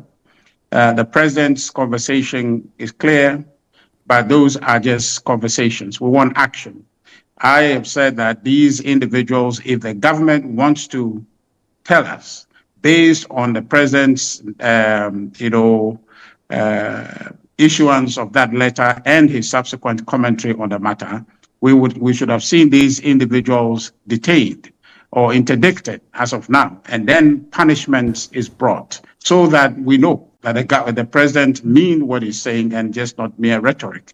We're interested in stemming this menace that afflict journalists and citizens. In fact, generally, since this government has come, the atmosphere of unrest, the fear, the impunity is become too much. And so this is not a business of comparing the NPP to the NDC. That's not what I sought to do. I sought to address the problem before us now. If yesterday the NPP was in government, today is the NDC that's in government. If anything is wrong, that's what we must talk about. The suggestion that, somehow something's happened in the past so that we can't talk about what is happening today, for me, is completely disingenuous. Look, if we want to do that comparison, Dinkwapo should be very ready to have that conversation, because if we go back to the history of the NDC, we would tell him things that he doesn't want to hear. He doesn't want to hear. But that conversation we want to have. We want to have a conversation about a media state of silence that is being perpetrated. And Salom, my worry is that this is happening at a time that the media, as it were, is treating the government with kid gloves. Look, I have made a point that we are in this country where the Chief Justice, we're going to be talking about that very soon. A Chief Justice is being removed actively and the media is quiet. The media handling of this matter, it is mere reporting. Where is the media position on this matter? You can't see it. If this happened at a certain time. What's the media position you want? What's the media position? But Salom, that's not a conversation today, but I'm just reporting to you. You can do that assessment. You can do that assessment to see. Great, because yes. The media is somewhat indifferent about it. They're merely just reporting, acting as a conveyor belt. But the media's position and opposition to this, I don't see it. But the point I am trying to make is that the media position will be made known. This is not the subject on the table now. But the media position will be made known if there's an infraction. As far as we know, the processes are if the Chief Justice, for example, was prevented from accessing the court In fact, she went to court this week. The court made a pronouncement. It could have gone her way. It didn't go her way. It's the same judiciary that she superintended over. So, of course, she may have issues. Those issues she took to the court. She called a press conference to ventilate her views. The media was there. It gave it, wide coverage. What else do you want? The media, what should the media be saying? But that's another matter for another day. So your conclusion is that... Yes. So, yes. Quickly, one of the things the media can do, which is what you've just raised, do you see a pattern evolving that every application the Chief Justice makes to any court, it is turned down? It is dismissed. Do you see a pattern? Richard, don't go there. It's the same judiciary. And it's the same judiciary. And the same thing you are complaining about now was what the NDC in opposition complained about. And it's the same judiciary. Unless, of course, you are telling me that when parties are in power, they do something to the judiciary and they get results from them.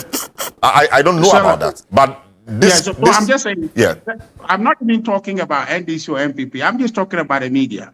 And I'm saying that the curiosity of the media in this matter has been absent, that you see a systematic dismissal of every case relative to the Chief Justice. No merit found in any case that she sent anywhere. Richard, I'm a lawyer, right? I don't... Wait. Let me... So, for example, the matter is... There's a body created by the Constitution to look into the matter. That is active.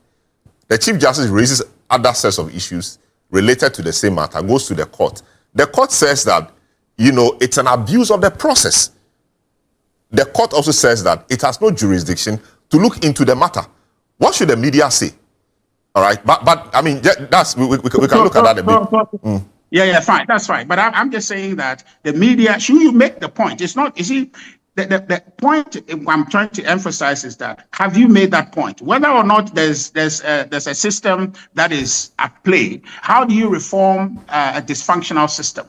You're saying that injustice is being done. Then we say, there's one system dealing with the problem, so let's allow it to carry on. The media must register that. That's how reform comes. The media must say what? The media must say what? That the Chief Justice is not being treated fairly. For example, I'm saying that. So yes. The media ask questions about why is it that we have a Chief Justice who is afflicted, who is in a situation and need legal redress and some legal interpretation of certain conduct of the committee that is injurious to her and the process.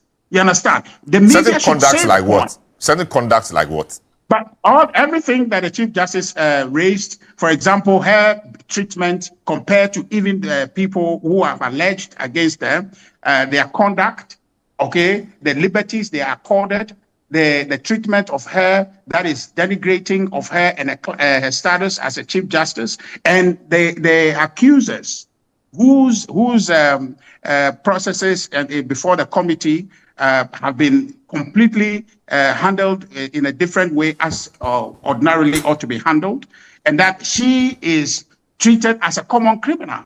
These are matters that we as a society have to raise. All the things that she raised in the press conference has completely been ignored by the media. That's not true. Yeah, sorry? I'm saying that's not true.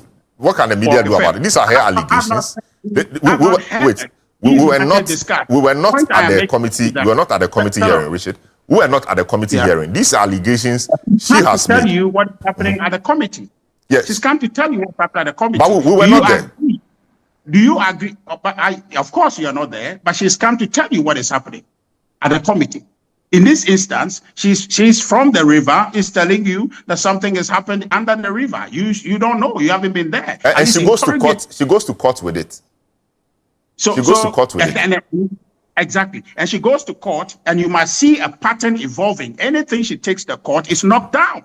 And so the media is not curious to even raise that matter because there is no conversation about it. The committee finds it okay to continue to do that. But if citizens, by nature of democracy, we say we are not happy with the treatment that is being given to a fellow citizen, then the government is forced to listen. The government must reform.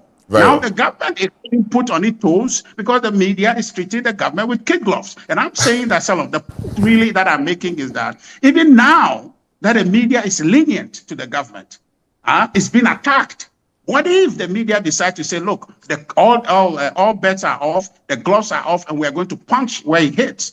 If we get to that point, I'm telling you that more of these attacks will come. Very well. Will come. And so we must deal with it now at this nascent stage and ensure that the environment that is being created under this administration doesn't continue. That people are held accountable. There is some determination, there is some energy and drive and perhaps strategy to silence the media. That's the point I'm making. And I suggest that this whole conversation about, oh, we are investigating, I don't see what you are investigating when camera, when picture, video has shown you what you need to investigate. You made a good point, Salam. Somebody deployed these officers. So if you deploy 10 people who have gone to a place and this matter has happened, what investigation do you need? And there's a video. Can't you just deal with the people? Beyond interdiction, what are the consequential matters that will arise? And so the point is that this is just not an occurrence. This is an occurrence, or this is not just an abuse. This is an abuse that is against the Constitution. So what do we need? And I'm calling on the GJA president. Okay, the point is clear. I think that he's on top of his job. The point is that the route of issuing a blackout on the security service, police or military is well reasoned, but it will not be enough.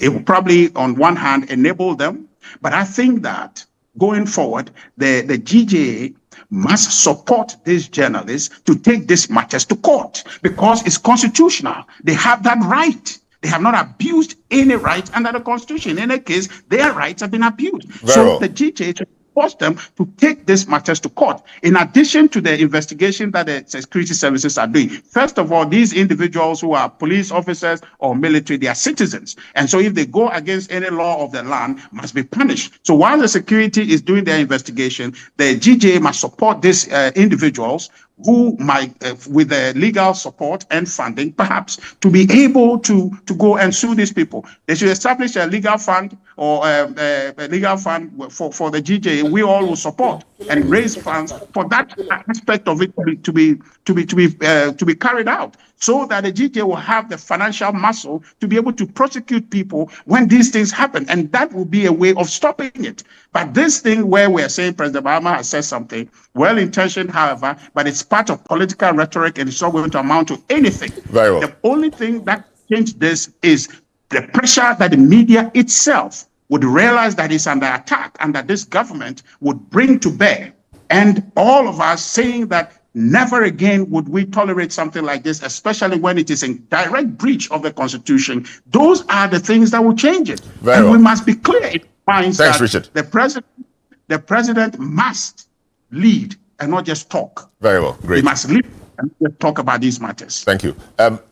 Justice, just 1 minute on this. Richard seems to suggest that the government is in a honeymoon period where everybody is happy with the government more or less, and this is happening. And he fears that if the media becomes very critical, which it will be as a matter of course, we will see these attacks more. You share in that view? Absolutely not. This is why it was important to bring to fore the various calls within the past 10 years. And some of these periods, in fact, most of the periods that I referred to in the statistics that I gave earlier, were in 2015, 2016, 2014, in fact, in 2013. Now, these were periods that there were no honeymoon. There were no honeymoon periods. And these were the periods that President Mahama, for instance, scored so high. 2018 was not an honeymoon period when President Kufuor had the highest score in the history of Ghana, being first in Africa and indeed also one of the best in the world. These were not honeymoon periods. This was 2 years after President Kufuor was in office. And indeed, 2022, when President Kufuor scored the worst in the history of the Republic, both internationally and locally in Africa, it wasn't an election period, neither was it an honeymoon period, because it was 2 years, in fact, 2 years post the last elections. And so that argument, I do not think that it works if you judge it by the statistics that are on the ground. It doesn't support that view Richard expresses. Very well. Now, having said that, my call, to stem this tide would be to have a dedicated court, to establish a dedicated court to deal with infractions of journalists. And so I probably would call it a media court. In every region, we should have one media court in every region dedicated to deal purely and solely with infractions of the media, whether in the form of a civil action or in the form of a criminal action. I believe it will serve a very useful purpose and then go against, and work towards resolving this matter. In fact, I believe that would be the best way of resolving this whole issue. And of course, if you could have dedicated prosecutors, so that, because I'm listening to the GJ president, what I noticed was that it appears that deliberately, because these media, perpetrators are members of the security agencies, in designing the charges to be preferred against the person, they go for the least charges possible, so that automatically you might think that if you're uneducated, if you're unlettered, you may think that the court is rather the one treating the perpetrators with kids' gloves, when in fact it is the charges that produces that. Because if you inflict the least charges, automatically you would expect that even if the person is convicted, the punishment thereof would be very minimal. And so we may have to have the situation of having either independent prosecutors or dedicated prosecutors, or the two combined, to dealing with these infractions in the criminal aspect. For the civil action, as I've said, luckily for us, a lot of journalists, including you, Selom, are lawyers.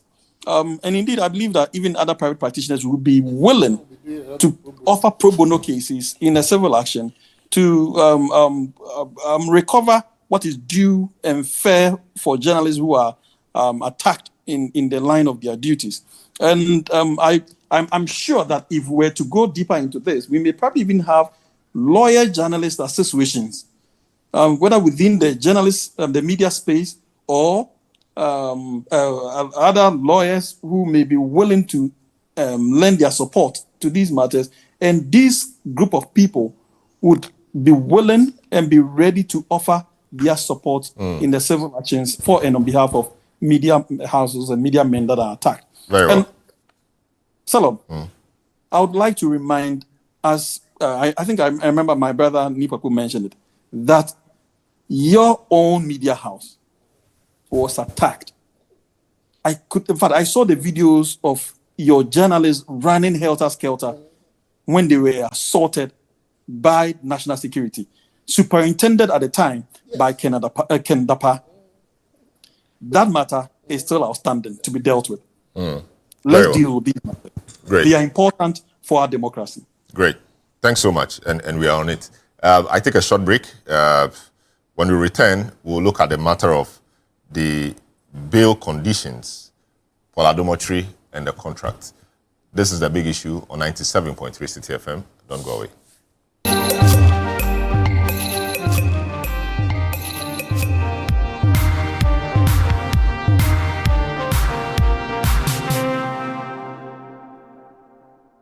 In a world filled with challenges, we all need guidance, hope, and a lifeline to anchor us. This is Lifeline, and I'm your host, Fred Crunchy Mensa. From social issues, relationship challenges, and family matters, Lifeline is here to inspire, uplift, and guide you on your journey. Where we give you support, where we hold your hand through the valley and through the thick and thins of life. Join Bishop Fred Crunchy Mensa. I welcome you especially to Lifeline. Every Tuesday and Thursday at 10 p.m. right here on Channel 1 TV. Let's walk this path together, strengthen our faith, our families, and our lives. Lifeline, because every soul deserves a guiding light. Tune in to Lifeline on Channel 1 TV and let's grow together.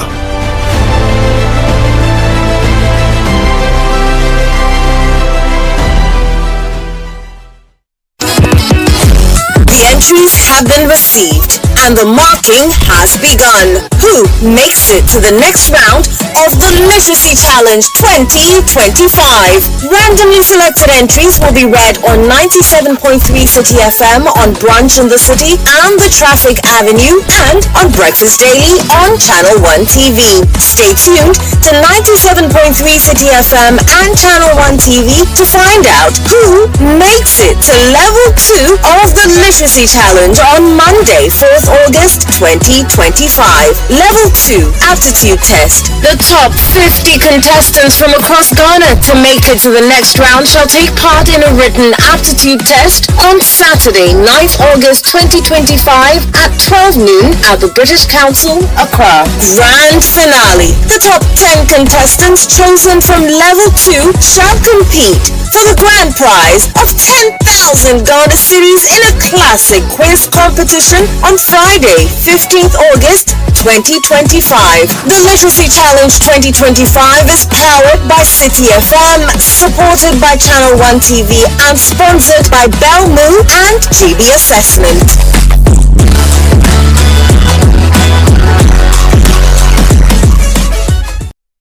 Welcome, it's Play to 8. Get ready for the game show where every play has a purpose. Welcome to Play to 8, the only game show where your knowledge and skill don't just win you prizes, they help change lives. What sport is considered the most popular in the world? Football. Every point you earn goes toward real-world support, from school supplies to health kits, clean water to emergency relief. Play smart, play big, play to 8. Catch all the action, the drama, and the heat. Most commonly spoken language in Brazil. Portuguese. Play to 8 every Sunday at 3:30 p.m. only on Channel 1 TV. Edna, let's begin. The Play to 8 game show is proudly sponsored by Tank Palace, Giraffe Island, and VVIP.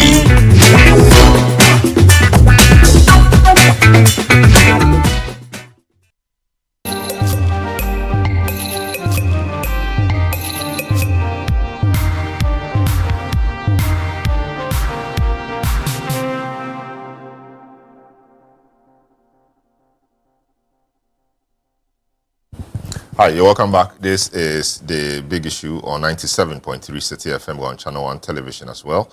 Let me take this quick one from Alaji Hamza from Pig Farm. Says, good morning, my brother. Truth be told, the attacks and beating of journalists in their line of duty is totally unacceptable, and the earlier government does something about it, they're better. So I says, this act and attacks on journalists is becoming one too many in this country, and it goes to give this country a bad name. Okay. Says, but I'm happy the president has moved in swiftly to condemn the act and has called for probe into the matter. But we should make sure that those involved in this act this time around will be punished to serve as deterrent to the others. It should not be seen to be business as usual. All right, so we'll move on to the next matter. Paul Adumotri was hauled to the beg your pardon. Was hauled to the office of the special prosecutor over a matter. It's not so much about the substance of the matter, but the bail conditions that he was given. People think that there is some issue between himself and the special prosecutor, and so it was a time to show who power lies where. The special prosecutor arrested him, admitted him to bail, but the bail conditions, Paul's team says, was quite onerous, and that he could not fulfill those bail conditions. I don't know what happened behind the scenes. After one night, some concessions were made, and the Jospong Group, which has some dealings with Paul Adumotri also because of his engagement at Metro TV, came in to assist. And so Paul is home now, or was released yesterday, and he's home now. But we understand from the Office of the Special Prosecutor that he's supposed to report once a week to the office, so he assists in the investigation. This is where we are now. Let me start off with Nipapo. Nipapo, you have been a prosecutor before, and you've seen investigations. Talk to me about the mode the OSP is adopting and not just the OSP, I mean other bodies like IOCO, etc., we see that the issue of bail has become, conditions of bail have become one that appears the institutions use to detain people. We saw that in the Wuntumi case and a few others. We are seeing this one as well. In fact, we saw that in the Dubois case as well. And we are seeing this in the Paula Domotry case.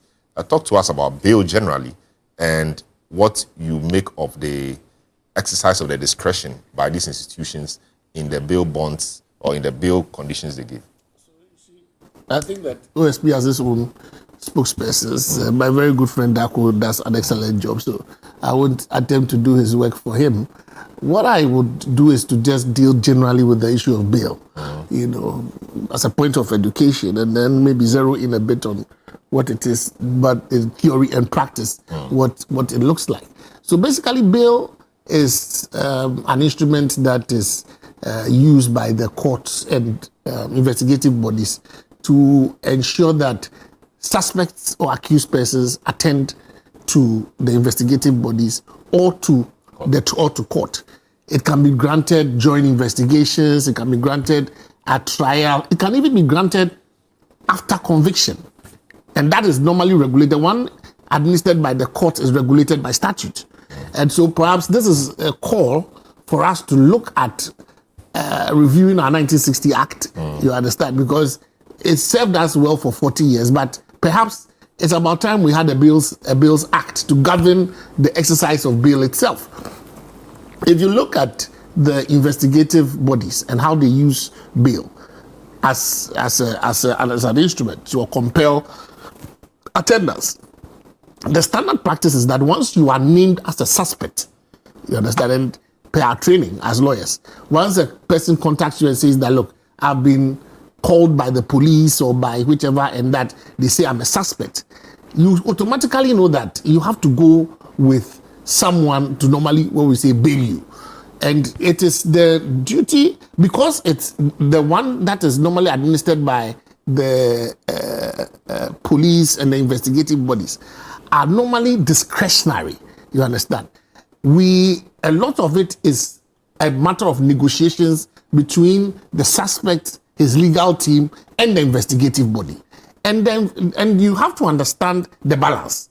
As an investigative body, you want to ensure that once you have alerted the person that you are investigating an issue, and maybe the quantum involved is, let's say, 100 million cedis or 60 million cedis, the person does not take flight as a result of the fact that you formally informed him that you are investigating the person. Even if the person sometimes even hears from the grapevine that you are investigating him, they sometimes take steps, especially when they know that they may be compromised or they may suspect, to flee. How much more when you formally tell the person that you are a suspect? We've even had situations where people are before court and they also flee, even when they are on bail. So it's a careful balance. The investigative body must be sure that they set conditions that are not unreasonable, because they are then governed by Article 296, which regulates the exercise of discretionary power. And so they must be clear that whatever conditions they set will be ones that will ensure that you attend to them when they need you for the investigations. So if you are dealing with a certain amount, you understand, the person involved, you're standing in society. Maybe I'm an MP, for example. I have ties to the community. I have every compulsion not to run away. So the surrounding circumstances and the person can sometimes even make you get what we call self-recognizance bail. You are bail on recognition of your standing and the fact that the police are comfortable that you are not going anywhere, or the investigative body knows that they will be able to reach you at any time. It's also your level of cooperation. Sometimes they assess your level of cooperation. You went in there, you are not compelled to answer them, so you go with your legal team. But whatever cooperation you give to them may put the investigator at comfort and at ease that, no, this is somebody who is prepared to ensure that I'm able to do my work, and he also is able to defend himself. So it's always a point of negotiation between the lawyers and the suspect. In this case, a suspect, because this is the invitation, and he had his legal team with him. we've only heard the side, and of course, the OSP gave an interview where he confirmed the fact that he asked for the conditions that he set, including landed property, is to ensure that, or is to compel your attendance. It's also, from what I read in between the lines, also probably an investigative tool, because if you read the interviews that the OSP gave, he also indicates that if you say you don't have landed property, then any landed property that later on is found can be confiscated to the state, depending on whichever route he takes. So that is why you go there with a lawyer. Your lawyer will determine whether it is advisable for you to agree to a certain terms of condition or to go through a third party, you understand, to grant you bail. It's also about strategy, because remember that your invitation is not a friendly invitation. It is an inquisitorial invitation. You are not going there to drink tea. You are a suspect in an ongoing investigation relating to, in the OSP's words, offense, corruption and corruption-related offenses. So immediately you should have clearly in your mind that you are not going into a friendly territory. You are going into a place where even your words, you are cautioned. Your words, the words you use, the statements you give can be used against you. So whatever you write in that document can actually be the basis upon which you can be charged for an offense. So it's also, your legal team would assess the situation and would decide whether it is, in quote unquote, sensible for you to put down certain information, because that information could be the basis upon which you can be prosecuted. So it is a bit of strategy, you understand, in terms of everything that is done between the investigative body and your lawyers and you, the suspect. So for me, what is important is, as a defense lawyer, if I put my cap on as a defense lawyer, my lecturer, the revered Professor Kumodo, will tell you, when you go to the police station with your client, your first and most important job as a lawyer is to ensure that your client returns home. That is the most fundamental job you do as a lawyer. And so whatever it takes for you to be able to get your client home, you've done your first job as a lawyer. And so once he was able, and in specific reference to Mr. Adomotre, there were bail conditions that were offered by the and I think that OSP has been consistent in terms of its position that they don't oppose bail. You understand? They would grant you bail. Of course, as I said, it's a discussion. They may make an initial offer. It may not be comfortable for you. So, and depending on the kind of investigation that is going on, you may opt not to use your own property, for example, and offer to use somebody else's property as bail, because your lawyers may make a determination that whatever information you put down could be the basis. Maybe even the office there did not know that you had this property. And by putting, you think you are voluntary information, you put down property A, property B, property C. Then later on that property comes up in, so any well-schooled defense lawyer will say, you don't volunteer. Some defense lawyer will say, don't volunteer anything. Give them nothing so that they do the work. So you need to also understand that the person's willingness to offer information based on a form that he was told is also on the template that information could be used against him. You understand? So one, you are not going into a friendly territory. Two, you are under investigation for corruption and corruption-related offenses. The interaction is not necessarily a friendly one. You understand? The investigator is doing his work to ensure that he builds his docket. Yours is to defend yourself and to ensure that you don't end up even on trial. You understand? Or to make sure that you raise enough doubt so as not to even end up in trial, or when you go on to trial, you have enough defense to be able to defend yourself against the allegation. Great. There's the issue about the invitation. So, for example, when Paul was invited, he got his lawyers to write back to say that the day was not convenient. And that, he would, or they asked for the Monday instead of the Thursday. The office wrote back in very strong terms and insisted on that. If you invite me and I'm not, and he says. So remember that the OSP makes a distinction. At least I get educated by listening to their interviews. Yes. They make a distinction between a person of interest and a suspect. At least from what I've learned from their proceedings. A person of interest, they are a bit more flexible because the kind of thing that they are now in the process of determining whether you are of material or you could turn out to be a suspect. A suspect is a suspect. Yeah, so a suspect, they are certain that they have a certain amount of, and so their tone is different. You understand? And of course, you remember that when they write to you as a suspect and they give you time to come, you understand, and you refuse to come, then they are entitled, you understand, to go to court and or go through other means to get you to come to them. So no one would advise you in proper context once you have been deemed a suspect to, say that you probably you may want to go there and reschedule. So your lawyer may make a focus. We all have relationships. You may call and see whether it can be real. So it's also there's always, I say, the theory and the practice.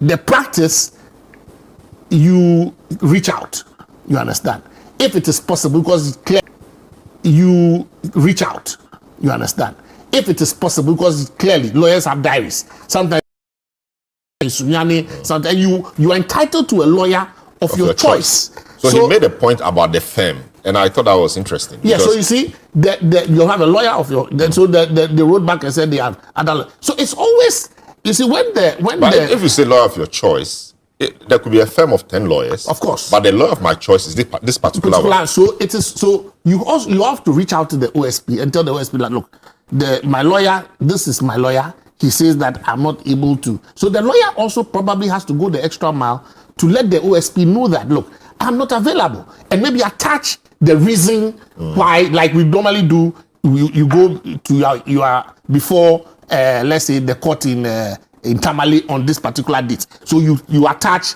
your ticket, your court. It did appear that in this particular instance there was no room for that really. You just said any of the lawyers in the firm could attend on your behalf, on behalf of the other one. That's why I said that there's a distinction between the invitation in respect of a person of interest and a suspect. Once you reach the level of a suspect, the office changes its posture a bit. So that's why I said you have to engage. And I think that as practitioners, you and I know that in defending suspects, we always sometimes have to go beyond and deal with relationships that we have cultivated over the years in terms of the police and all that to try and get some reprieve whilst we go through, because sometimes you may not even have conferenced well with your client. You may have gotten the information the day before, among others. So there are circumstances that, so that's why for me, I like this discussion because it gives an opportunity for us to revisit this issue of a Bills Act, for example. Because for the administrative bodies, we don't have statute in respect of the exercise of the discretion. Whilst with the courts, we have legislated it. But in 2025, are we not as practitioners all in agreement that our law as it is can be reformed better, so that we can get to the point where we know that if for this offense, we know the level of bail, quantum of bail that you must get. So if you steal a cassava, or you steal this, or you are alleged to have stolen this, this is the quantum of bail you are entitled to. You can make a cash deposit of this, or you can, when we have these things finally put in statute, it will take away the issue of what? Discretion. Because you see, whenever there's discretion, the only remedy you have under our law is to go to court and argue that the discretion has not been exercised in accordance with law, or ask for a variation, because the person who is exercising the discretion will exercise the discretion one way or the other. So that's why it becomes a matter of negotiation. Very well. So the first one, he made the OSP is alleged to have asked for a particular this thing. He said, well, I don't have it. Then the variation came in a third party providing and I'm saying that issue can be looked at in two ways. One, asking you to provide the landed property in your name could be part of the investigation. You understand? And so perhaps your lawyers, being who they are, will decide that, look, it is not advisable for you to provide that in your name. So don't provide it. Or, indeed, I don't have it. So nobody's word is gospel. You understand? So I think that it's a subject that we could look at and perhaps open the issue up in terms of, because also a constitutional matter as to bail. The right to bail is a constitutional one. So as part of our constitutional reform, maybe we should look at legislating the issue of bail. You understand? Good. Dr. Kwapong, I mean, from a governance point of view, accountability, etc., what do you make of what do you make of the general subject of bail and how it's been used in terms of the conditions in the last few months? Wuntumi, Dubuahin, and then Oladomochiri now. I mean, general thoughts on that. You know, we are trying to balance the need for accountability and holding persons responsible for alleged acts of misconduct in office. But we are also trying to make sure that in the process of doing that, those who are charged with enforcing those things behave in ways or exercise their powers in a way that it is reasonable and it is fair, and does not violate the rights of persons that we are accusing for having engaged in alleged crimes. Former President Akufo-Addo would always say that not until you find yourself in trouble, you would never appreciate due process and why due process matters. So we are also trying to make sure that even when we suspect that you have committed some crimes, we do not violate all the due process that is guaranteed you under it. There is this growing public perception that on this matter of bail, that it is being used as a punitive measure by investigative bodies like the OSP, to deal with certain persons. That is worrying because at the end of the day, even though these administrative bodies do have the powers to do what they have to do to investigate, an alleged crime, etc., part of the legitimacy of some of these officers is also how the public perceives it. And so when the public starts perceiving, that it is not being the powers are not being exercised in a manner that is reasonable and fair, it becomes problematic for that office to do the work that it is legitimately designed to do. The problem is further exacerbated by the fact that we also live in a period of very extreme partisanship, right?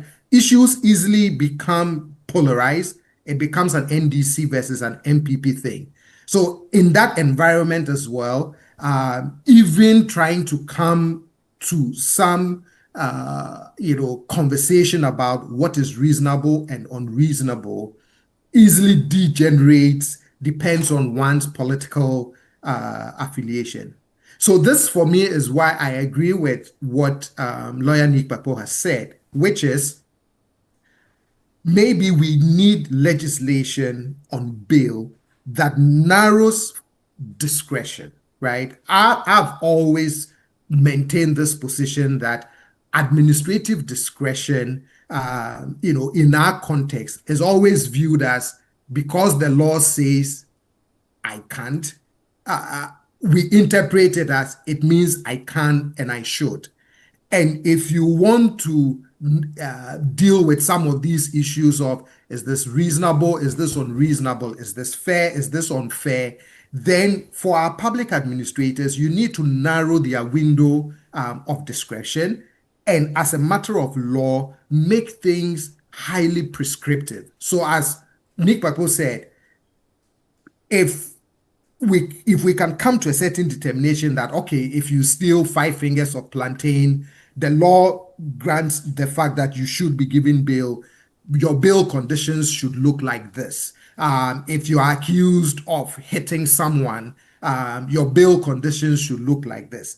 So that in cases like that, when the issue of bail comes up, there is very little discretion that the person who has to grant you that bail can exercise. All you have to do is to go to that list of what the law prescribes as acceptable and unacceptable forms of bail, and do that. The challenge with that is when I once argued for highly prescriptive types of laws that narrows discretion, a colleague also said when you do that, you can inadvertently also handicap, public administrators from being able to do their job in treating cases on a case-by-case basis, yeah. Because it is not everything that you can anticipate, that you can write and therefore prescribe in law. But I generally share the sentiment that some legislation that prescribes what a bill should look like for a certain given alleged offense hopefully can help resolve this, this current conversation of are certain conditions fair or unfair, reasonable or unreasonable, and is it being used as a punitive measure against persons or not? I think that's one, for me, that is my reflection on how we can hopefully get out of this quagmire that we find ourselves in. All right, we've seen and we generally know that Paul Adomotri and the office of the special prosecutor have had some issues, at least from Paul's program. He is taking on the special prosecutor on a number of occasions. When this letter inviting him to appear before the OSP or the office came to him, in his earlier interviews, he described this as a witch hunt. Do I say, was it a proper way to approach the invitation, throwing it out there even before he got there that he thinks it's a witch hunt before going there? Will you think that that's a proper way of dealing with matters like this? In my opinion, I would say no. And again, when an investigative body invites you, depending on how they are inviting you, right? So if they invite you as a suspect, it is already an adversarial situation. As the OSP once said, if I invite you as a suspect, or if a police invites you as a suspect, you don't tell the police or that investigative body the manner in which you want to respond or how you want to show up or not show up or when you want to show up. But this issue of witch hunting, right, beyond even just the Mr. Paul Adomotri cases, far too often attempts at accountability again quickly degenerates into this labeling of it as a witch hunt. So what I've been asking myself is, even if you think beyond this case and our determination, or at least the country's commitment and what our politicians regularly say that they are committed to dealing with this issue of corruption and our anti-corruption efforts, etc., etc. I keep asking myself that if the OSP is not the answer, because at the end of the day, we still use some of the narratives of witch hunting to describe the work of an office of special prosecutor, right? That was designed to deal with what we kept arguing are limitations of the office of the Attorney General. So if the AG is not the answer, and if the OSP is not the answer, and if other bodies would, in any attempts to hold persons accountable, would result in us engaging in these conversations of it's a witch hunt, it is targeted at certain persons, then we are left at a place where we need to start asking ourselves, what really then is the institutional response to our anti-corruption fight, right? Which office would we then all build a consensus around and say, we trust this office or we trust this person or these kinds of individuals to help us fight alleged cases of misconduct in public office. And that for me is even a much bigger lesson than what we may perceive as any issues between the OSP and Mr. Paul Adomotri, or even how he initially responded or not. The bigger question is, how do we truly want to fight corruption in a way that it is acceptable across all divides, all political divides, all socio-economic divides, so that it moves away from seeing every attempt at accountability as an occasion to witch hunt someone. Very well. Richard, the OSP was set up for a reason. I mean, you are in opposition now. Given the work of the OSP so far, will you say that the reason why your government and the state set it up is being met, that objective is being met? Hello. Yes. The OSP must be allowed to work. The police, NIB, EOCO, all of these investigative bodies must be allowed to work.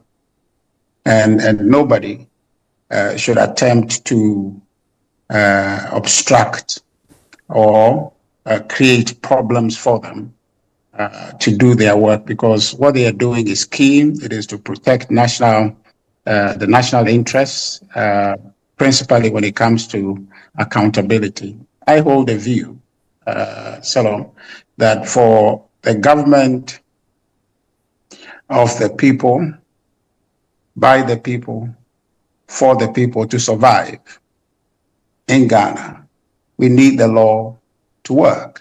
And the law must work, and all of us must support the law to work in all facets of society. So there is no doubt that these agencies must do their job. But you see, what is at play, so it's not the law that's at play, it is politics that is at play, with a clear agenda to make the New Patriotic Party and the record of its reign under Akufo-Addo look poor, to discolor it, to mischaracterize it, to make the NDC look good. But this is the office of the special prosecutor. I mean, I've addressed your question about the special prosecutor. So in the process, the due process is being bent, is being stretched and sidestepped to achieve that political objective of the NDC, which is simply to discolor the record of the NPP, its reign under Akufo-Addo, in order to make the NDC look saintly, look good. That's the project that is unfolding right before us. So using the office of the special prosecutor? All the investigative arms. But what do you, yes. What do you have to say? What do you have to say about the view that Paul's commentary? I mean, if you just allow me to finish. Oh, I thought you had landed. Oh no, I've spoken barely a minute. No, but you're still on the floor. I'm just following up. You're still on the floor. But just allow me, because when you interject that way, you affect the flow. Go ahead. My discussion. When I finish, you can ask me questions. Right. You have the to do that.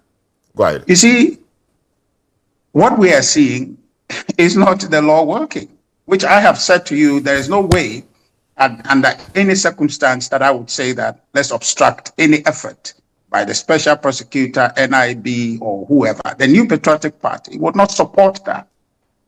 But if what is legitimate to be done by these investigative agencies is now being leveraged by the political establishment to achieve a certain outcome, which is to discredit the government before it, that's the NDC, to discredit the New Patriotic Party administration before it, for its own political purposes, we must be clear to call it by its name.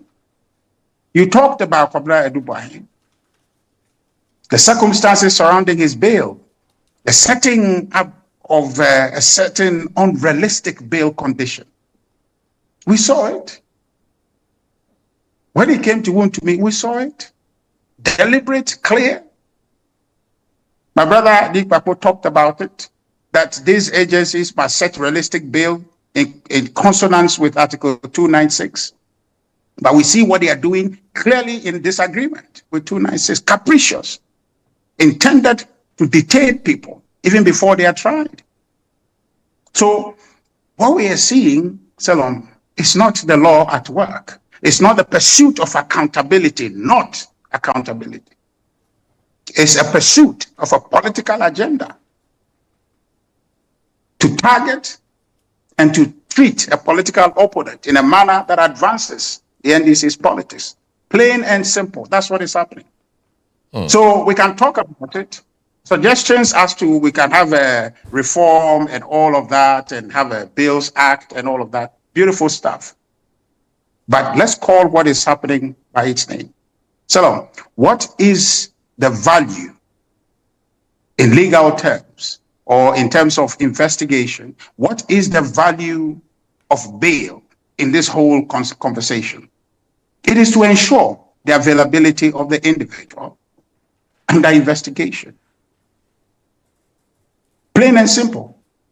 So, what is the new craze about it has to be that, it has to be this, it has to be this? Paul, my brother, people talked about it. Are you trying to say that wound to me? Are you trying to say Kobla Dubuahi? Are you trying to say Paul Adumotri? Are you trying to say Abdul Hanan? Are you trying to say Give to Awari? I can go on. These individuals do not qualify for self-cognizance bail. Are you trying to say that? Are you trying to say that? That they are not qualified, given their standing, that they are not qualified? Why are they not accorded that?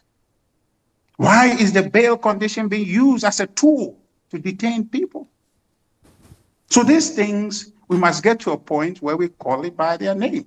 And I'm clear in my mind. The office of the special prosecutor has said that he does not admit people to self-recognizance bail. He has said that, and he did make that point when Professor Frimpong Boateng, was it sometime last year, last 2 years, appeared before him. So that is how he operates. It is not specific or peculiar to this particular case. So, should we entertain that? Should we entertain that? We are because I'm saying so because you said it does appear like a political project. And I'm saying that even under your regime, when one of your former ministers was being investigated for Galamsey and his role he played in the interministerial committee, etc., came up, he was not given a self-recognizance bail. So the issue about self-recognizance bail should not come up as part of your support for your point that it's a political agenda, because that is how the office has operated. Whether we like it or not, that's how it's operated since Kisei Jabin took over. So that should not feature as a support for your point that it's a political project or agenda to tarnish the image of the former administration. You are still interjecting me. Let me just finish. No, but you made a point. I needed to draw your mind. That point is significant because I mentioned Kobla Dubuahi. He was not detained and given unreasonable bail by the special prosecutor. I mentioned him. So that point does not arise. Okay, it doesn't arise. The point we are making is that we're a country of laws. The special prosecutor is not above the Constitution. He's a creature, okay, of the Constitution. He's not above it. Okay, his operations must be subject to the Constitution. Any law that creates it cannot be above this Constitution. And we have Article 296. So you give bail conditions to people if you don't admit them to self-cognizance bail. You give bail that is capricious, that is inconsistent with the provision that guides the use of discretionary power. So that is to be entertained. Is that what we are suggesting? Is that what we are trying to suggest? So the point is that these things that are happening are not effort by this government to hold anybody accountable. It is an effort to achieve political capital, to make its political fortune look brighter by making other people look bad. This is unethical. Of course, you can question ethics in politics, but it gets to a point where you have to say that we must draw a line, that we must not corrupt ourselves to cross. You understand? So I am happy when you said that this conversation so much is not about the substance of the case, of the matter they are trying to investigate all for. But it's now become about the use of bail to detain people. And the motive is political. So you see, we must be clear. And these conversations, let's not, dance around it too much. We must support the OSP. We must support the police. We must support NIB, EOCO, because it's about us. It's for us. And that's why I believe, and I told you, that for the government of the people, by the people, for the people to survive, we must have the law to work. The law must work. Very well. But here, the law is not working for the purposes it's set up. The law is working for somebody's politics. And that's a subversion of the law. That's an abuse of the law. I see. And we must not tolerate. Great. We must not. Great. Yes. So, nice one. I'll get back to you. Justice, you are listening. I mean, I'm sure you followed the events also. Talk to me about Paul's pronouncements after his invitation. He did a video explaining his side of the issue to the general public. After he was released, we saw video also of him arriving home, etc. What do you think all of this is intended to achieve, really? Wearing your legal lessons, obviously. Thank you so much. I think during the week, I was on a sister program. I'm in a sister station with Nana Cheba, my friend, a member of parliament. And my understanding of his position, I do not know. I'm not sure if that is the position of the MPP as a party. But my understanding of his position was that it appears that over the period, the OSP has been churning out information that appears to be misleading to the persons that appear before it, in particular in dealing with members of the MPP. And so I'm assuming that with that background in mind, Paul decided that perhaps the best way he could also tell his own story is to engage the media by putting out there the information as it relates to him personally, as against what the OSP brings out. Because there's that level of mistrust with the OSP that coincidentally, the head was appointed by members of the same government that we were dealing with, the previous government. But having said that, I do not think that, I think Paul has some legal education, legal background, and so I'm not sure he's a lawyer, though, but I understand he has some legal background. And so perhaps he's guided by, first off, the law and also what public opinion could do against him, and particularly his reputation.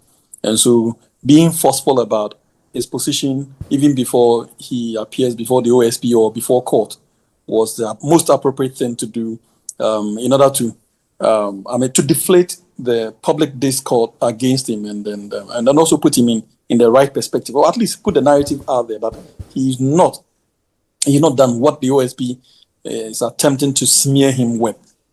So I would want to believe that this is the main reason. So a PR gimmick, if you like, and also to tell his own story without someone else telling the story on his behalf by playing mischief with the facts. And I would want to believe that this is the basis for doing that. But if you asked me, I would, if I would have done that, the answer would probably be a no. I mean, no lawyer would allow his clients to do that, or he himself do that, because see, when you are in your comfort zone making these pronouncements, you are likely to say the wrong things. And at this point, anything can be used against you. And so it is rather more appropriate to be guided by the advice of your lawyer and also be more matured about things, so that in responding to issues, because remember, you are responding to specific issues. But in your comfort zone, you are likely to say all kinds of things and churn out all kinds of information simply to look good. And it might not necessarily help when doing that, because the most appropriate information, and so the lawyers call it issues, the real issues that are supposed to be responded to must be your target. And if you miss that target and you end up releasing some other bullets that would inure to the benefit of the opponent, you end up shooting yourself in the foot. And so, guided by that, I would rather allow some level of maturity into these matters. If anything, I would rather allow my lawyers to respond to matters of this nature rather than being emotionally driven and then responding to matters like this when they are not even needed. I mean, I think they are needless. Yeah, but he made a point in that video he put out in the morning that he was at a loss as to why the OSP would want him in the matter, because he was board chair, you know, a non-executive director of the company. There were executives, the managing director and management, which took these decisions, day-to-day running of the organization, etc. And also the fact that no cedi or penny had been paid by the Ghana Airport Company, in relation to the contract. So, the state hadn't lost anything, and he was board chair, not involved in the day-to-day running of the organization. Why should the OSP be interested in him? Doesn't that ground his view that the OSP was on a witch hunt, attempt at him? Yeah, that might be, but shouldn't that also make one think twice before speaking, considering that if you're a board chair, first off, the buck stops with you. You are the head of the organization in issue. And if an OSP or any other investigation body is inviting you, considering your status, I think it should rather make you reflect more, because you might not be in charge of the day-to-day running of the activities of the company or the entity involved, but there could be very good reasons for you to be invited. I think it's fundamental law that a board chair does not take part of the day-to-day running of any institution that he superintends. And that should, for me, be the reason why when the board chair is invited as a suspect, he should be more careful than simply throwing his weight around. Because ordinarily, nobody would invite you. And you're talking about a seasoned lawyer. Kisia Jaben is not a class 1 lawyer for you to think that he doesn't know what he's about. For me, that should rather be the point of caution. That should be, rather than the kind of arguments you're making. So, now, having answered that question, if you like, that perhaps being a board chair, but we should also remember that part of the information that is out there is that Paul, introduced the company involved to the Ghana Airport Company. And at the time he introduced the company to the Ghana Airport Company, the company was almost not in existence, with just one employee and all of that. So I'm thinking here, I may be wrong, that perhaps the OSP is looking at some sort of conspiracy or involving him and maybe the company that he introduced, and possibly a role that he played into bringing the two parties together, which would, in law, could amount to assisting the commission of a crime.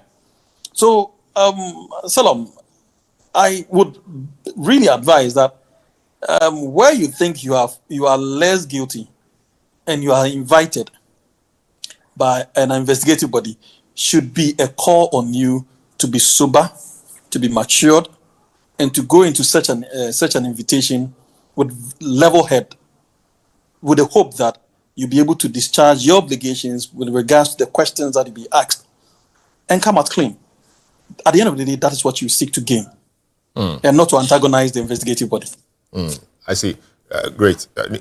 Just briefly go around once whenever we go, just a minute. So, his point about not being part of the day-to-day running of the company, he was just board chair, the people came, the management. Into the specifics. Yes, I think that we should allow when we do that, things have come up. It's when we do that, it's unfair to the process, because we don't have the facts. You understand? But both sides have put out some facts. The OSP has not put out any facts. The OSP, let's be fair, the OSP does not run his investigations in the public.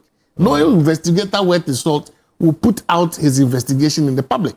Of course, the accused person or the suspect will put out the set of facts that seek to create a certain impression that he or she is not guilty. He or she is as distant as possible. It is the work of Manasseh Azuri that is out there. And we all think that may have triggered and he's asked some very interesting questions. And I think that we should allow, I always like the investigative process to take its time. Don't rush it. And so far, I think that the OSPs, you can't win all your cases. But I admire the quality of work that is presented to court as a prosecutor. I look at their charge sheet, I look at their statement of the brief facts that are in support. I look at the charge sheet itself, the what they prefer as the statement of facts in support of each charge. And sometimes you want to see that some work has gone in there. And so let's wait. I mean, for all we know, Mr. Paul Adumatri may go unscathed. As I always say that you cannot sit anywhere and wish that somebody should be put in jail or there's no hit list that is created and said this person must go to jail, this person must not go to jail, this person must be prosecuted. No. I think that at the end of the day, once he's occupied a position, you understand. But the only thing I would just say is that Manasseh Azure's work is a well-respected work. He's a well-respected journalist. People should read his story. I think it's interesting. And let the law play itself out. And let's see what the investigative bodies get. For me, what I'm interested in is the procedure. An accused person or a suspect must be given every opportunity to defend himself, the lawyer of his choice, and so far that system has been respected. And for me, that is what is important. President Mohammed's government must always be clear on the issue of, or has always been clear on the fact that suspects' rights would be respected. And I think that if the learned Attorney General has stated it in this week in an interview, that all the agencies under him will respect the human rights of all suspects, because he himself is a human rights advocate and has dealt with as defense counsel and has also done public interest law. And I think it reflects that in all these things, there's no complaint by the suspects that indeed they have not been given access to their lawyers. What perhaps, as we have argued, is the issue of bail. And I think that is a matter of legislation. I think that if we legislate it, we'll solve that problem quite easily. Beyond that, I think that the due process, everybody is getting to have his lawyers, even people as high-ranking as Dr. Matthew Opoku has been to NIB. He himself has said it. But for the fact that he even said it, you wouldn't have known that he was going and coming. Nobody has detained him. So I think sometimes also the level of cooperation that you give to the investigative bodies, and then you proceed. I mean, very well. Doc, what must we do to improve confidence in the work of the OSP? People say all sorts of things. The OSP is the OSP. In order to make it work, what must we be doing as a people, the OSP itself, to ensure growing confidence in that institution? That's a very challenging question. For me, though, the issue of due process. I mean, we've had the OSP's office for about 7 years now. Yes, 7 years is not too long a time, but it is time enough that we, if we feel compelled to do some mid-course assessment, if there are things that we think if we reform in terms of, the administrative practices, the discretion granted to the office or not, whatever tweaks are necessary to make, we can do that. The OSP regularly, tries to communicate with the public, to give updates on cases, issues, challenges being faced. That kind of communication and transparency of regularly engaging the public, I think, is also helpful.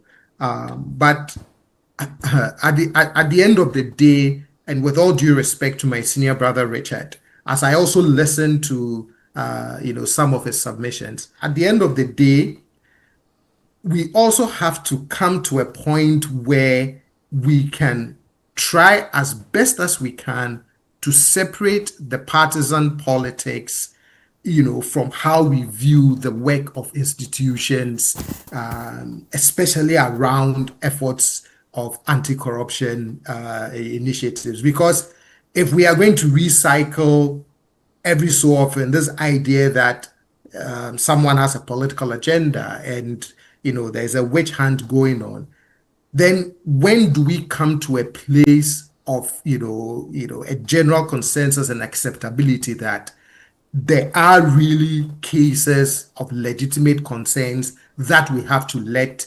anti-corruption agencies look into to establish whether a crime has been committed or not? If not, that's fine.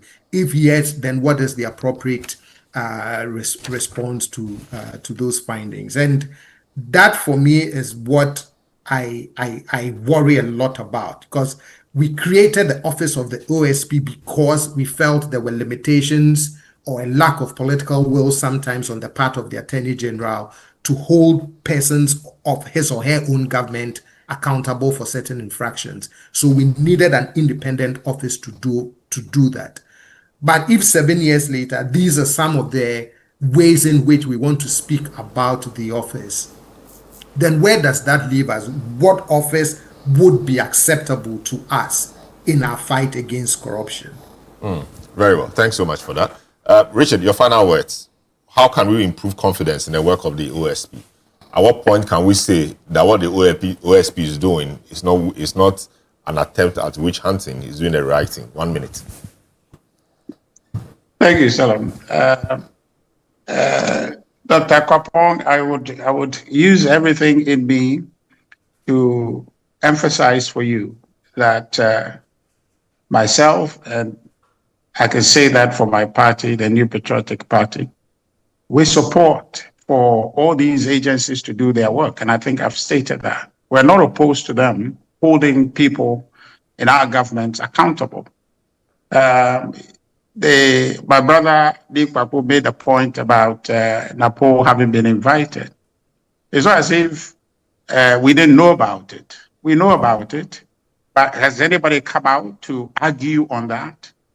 No, because the process was such that it's in conformity with the law. He was invited, the liberties that are granted and in law that's given to him, due process was observed, so nobody questioned. But it is the issue with the ones where state power is being leveraged to show people where the power lies. That's what we're talking about. Very well. So not opposed to the system working, holding people accountable. The point is granting reasonable bail, consistent with Article 296, does not affect or impede the workings of the investigative authorities, does not impede the pursuit of accountability.